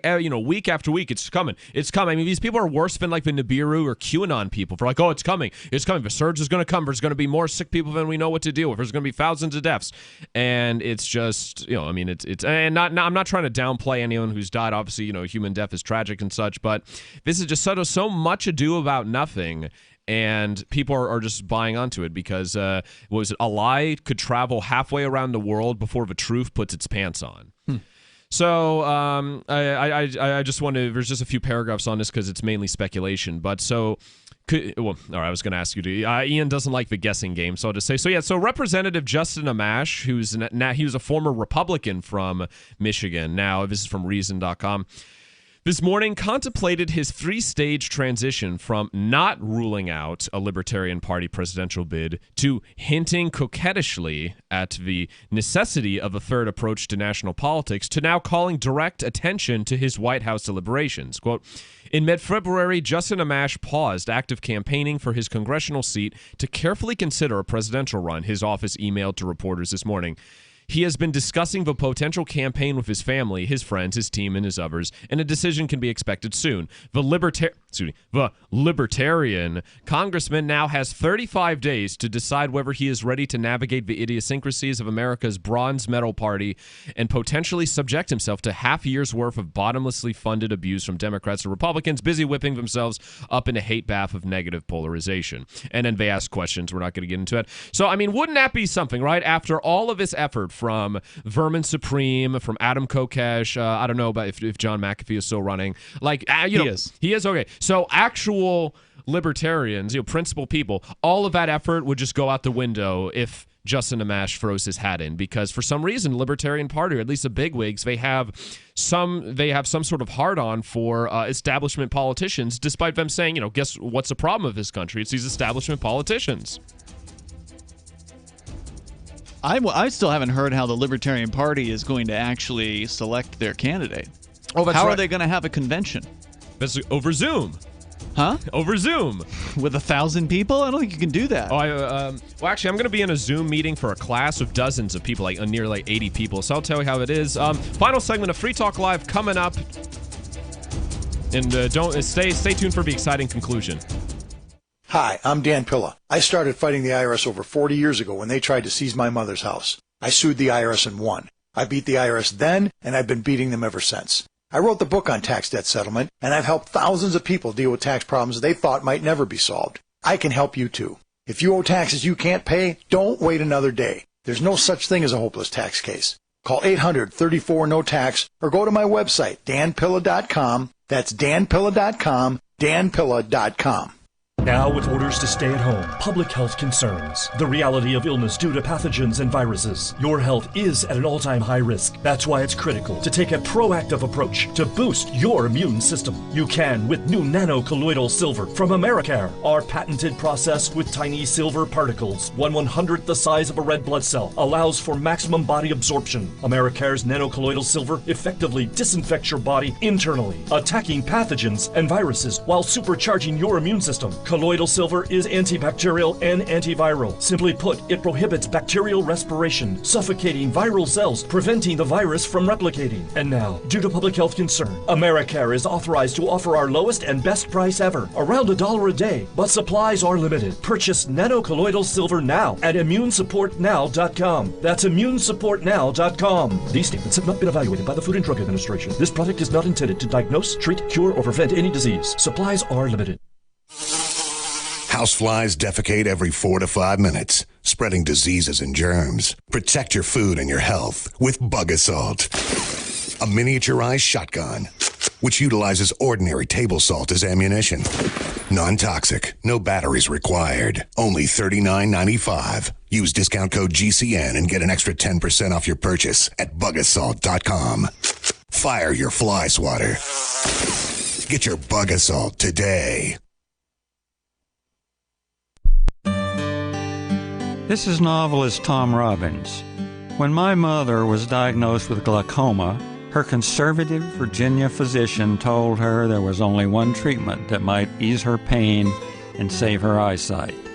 That treatment was medical marijuana, which he could not prescribe. I offered to get her some and teach her how to use it effectively, but my father objected because marijuana was against the law. So my mother, who loved to read and walk in nature, was condemned to grow cruelly, unnecessarily blind. Tragedies like this happen all the time, but they don't have to keep happening. To learn more about medical marijuana, call the Marijuana Policy Project at 1-877-JOIN-MPP or visit them on the web at mpp.org. If you want to know the latest about Free Talk Live before we go on the air, all you need to decide is how you want it delivered. It's your choice. Visit news.freetalklive.com to receive our usually weekly news updates by email. Plus, we have a Twitter account at twitter.freetalklive.com, and you can follow us on the decentralized Mastodon platform at toot.freetalklive.com. So please follow us at toot.freetalklive.com and sign up for our emails at news.freetalklive.com. The new 4th edition of Healing Our World, The Compassion of Libertarianism will take your understanding of liberty to a deeper level and has over 1,300 updated references, new cartoons, and a foreword by Dr. Ron Paul. With discounts for multiple book purchases, the 4th edition of Healing Our World is a great gift for the liberals, pragmatists, environmentalists, and Christians in your life who think libertarianism is cold-hearted. Get yours today at healing.freetalklive.com and use promo code FTL for a $5 discount. This is the Liberty Radio Network, broadcasting the latest liberty-oriented audio content 24 hours a day at LRN.FM.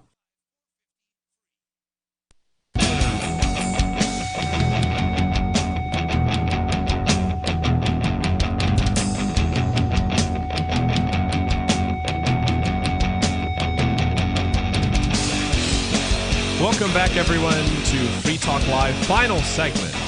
And we have loaded phone lines as usual in the last segment, so we're going to speed through these. First, we go to Mike in Gold Bar, Washington, listening through KBKW. Thank you for the call. What's on your mind? Oops, hold on. Sorry. I'll get to you. Dan, okay, I'm getting used to it. I gotta build the delay. In the meantime, I want to thank Joe Shull. Am I pronouncing that properly? Probably. I want to thank Joe Shull, who is an amplifier with Free Talk Live. And thanks, Joe. Thanks, Joe. I want to thank you deeply from the bottom of our hearts, because without the amplifiers, none of this would be possible. And if you want to learn how to have your name read on the air and be an amplifier, you could just go to amp.freetalklive.com. You can also amp the show without having your name read, too. So if you'd prefer to be anonymous, that's the default. All right, that's very possible. That's possible as well. Okay, so sorry about that, Mike. We're good now. Thank you for the call. What's on your mind? I'll make it quick so you can get your other callers in. I'm a senior, and I'm actually almost afraid to go to these. Come on, seniors, we have 2 hours just for you in the morning at the grocery store. Right. Come on in, and here, have a Kool-Aid and maybe a red pill or something, and then they're going to put me in a cooler. What? And then the government's going to bail them out. So they're going to survive because they took care of the disposable people. That's me. Anyway, just a conspiracy. Have a great night. I don't think you're disposable. Thanks for your call. Thank you for the call. I was going to say that sounds like something out of a Soylent Green. And one of the theories, like one of the more, like, as people say, out there conspiracy theories is that COVID-19 was weaponized to get rid of the excess old population, because that's who the governments owe the most amount of money to, right? All these unfunded liabilities, because you can't pay someone if they're dead. It's true. So now we go to David from New Mexico, listening over TuneIn. Thank you for the call. What's on your mind? Yeah, in that same vein, now is a good time to just do what you can to destroy governments. Just using New Mexico as an example. New Mexico is the poorest state in the nation, and they don't produce anything here. For example, 40%, literally 40% of their annual budget to run their government comes from oil and gas extraction, the tax on that extraction. And then if you keep in mind that they got 3-4 military bases here and 2 national labs, and their revenue is going to go down it was up by $1 billion when prices were up on oil and gas. And now with COVID happening, now they're down $3 billion on a $6-7 billion budget. So that's huge. And New Mexico is probably in the top 5 and probably in the top 3 for communist governments around the nation. And so now is the time to drive a stake through the heart of places like this. And so it's a good time to brainstorm as to how to drive the nails in their coffin on their budget, since they're getting pushed down anyway. I want to give props to a company in Albuquerque called Calibers. Have you heard about this store, David? Yeah. I mentioned it on your program yesterday. Yeah, so go ahead, tell what you know. You'll say. I wasn't on yesterday, so I might not have heard the conversation. But there's a gun shop in Albuquerque that has reopened. Despite the governor saying they are not allowed to open up, the gun store owner, Luis Sanchez, says the order that so-called non-essential businesses must close is an overreach by the governor. He says, quote, "So we at Calibers have decided we're going to open up with social distancing on our range, and you know what? We're going to take this fight back to her. We feel that unless somehow she's got a magical power to take the Second Amendment out of our Constitution, that we have a right to open up." Now, this story was from 2 days ago over at I think KKOB. All right, so now there's one person in the country that has right, one guy. balls. And then Pilar Martinez from the Albuquerque Journal reported yesterday that he has indeed reopened his gun range. So he wasn't just talking. Kudos he to did him. it. So. Right, yeah, and so hopefully that will continue. And if anybody does come to enforce anything, hopefully people will step in to have a word with them, or even better, more businesses will open up so that they can't keep up with the putting out fires. You know what I mean? If they go after this one guy and 20 more open up, they don't have enough resources to go enforce it all. So, now's the time to attack them. That's going to require a lot of courage on a lot of people's behalf. So before I let you go, Dave, so you talk about now it's time to destroy the government, but do you have any pragmatic suggestions on how one might do that? What's your one suggestion? My one suggestion is that old expression about herding cats. If you make them herd cats, they will not be able to keep up, which means putting out fires. If they just whack-a-mole, just keep popping up. I think they're doing that to us. Well, turn the tables on them. Well, that's actually, I was when I saw the. Well, thank you for the call, David. Now, I was expecting him to advocate. I always like his call. I was expecting him to advocate violence just because of the, to destroy the government, but as on the subject line. But yeah, that's actually a very good idea. But the problem is, at least from my view, is it requires, as I said, a lot of people and a lot of courage on their behalf. And unfortunately, courage is in short supply these days, especially with so many people scared to death of this pandemic. But speaking of courage, if there's going to be originally it was under Health Freedom New Hampshire. That's right. For Saturday in Concord. Now apparently there's another organized thing happening. It's called #Reopen New Hampshire rally in vehicles on foot. Use masks, social distancing or not. Just be there. This is from granitegrok.com. Just rebranded or what? It's for the same day and time. Yes. Same day location. And time. I think it's a good day to open up a kissing booth. I'm going to be offering free hugs. If there's some if civil disobedience kissing booth. They even have a website called reopennh.com. Put Mark in there. There's some people you might not want to kiss though, so it get a little awkward. Yeah, well, the money's right. I'll give a hug to anybody. That's okay. Yeah. So, it's not. What I think it is like I think this is the epitome of grassroots, where there's not like one LLC or organization that's running it, because there's going to be Health Freedom there, Free Keene's going to be represented. Nobody has been asked to speak there. Yeah, I'm going to be there to cover it. It's going to be in Concord this Saturday, April 18th. Where? At the State House. At the State House. At the State. Thank you. I hope people don't pack the streets with vehicles, because then how the hell are you going to park? How are you going to get out and actually get out and about? That to me was the worst part about this. So what day is this? This is on a weekend? Saturday. Yes, Saturday. So they're going to be honking their stinking horns, and there's going to be nobody inside. Well, there's nobody there anyway. I mean, no one. The State House is closed. Yeah, well, you know what? At least this state, it's like the least bad state. You do get a little bit of representation here. If you call any of the representatives in New Hampshire, they'll answer their house or their cell phone, which is usually a flip phone, because they're not into the smartphones yet. They're not. There's no rush to get into technology up here. In some I don't know. areas. I see plenty of state reps with smartphones. It's probably been a while since you've been to the State House. I still think. Well, I moved up here first in 85. Oh wow, way back. So yeah, I was 15. Just a kid. Yeah, I was 15, and there's a special quality about the freedom that people think about here. They don't take it for granted either. Well, it's been ripped away by this governor in the last month. With Sununu? Yeah, I mean he's crapped all over freedom in New Hampshire, and I think it's going to make him vulnerable to some challenges, specifically by our co-host Nobody, who is going to be running against him this summer. Oh yeah, and even before Sununu, his Excellency Sununu II, even before that, he was getting a lot of bad blood from a conservative side of politics here in New Hampshire because of his god-awful zoning changes, where it basically would like centralize zoning, and it's and it basically to turn the entire state of New Hampshire into Section 8 housing and a parking lot. So, like, to the point where even my, dyed-in-the-wool Republican father said he's not going to vote for him if Sununu passes that through. But despite things being slightly better not slightly better, slightly less worse compared to places like New York, California, New Jersey, Maryland, I think it's great that we're seeing people stand up against this.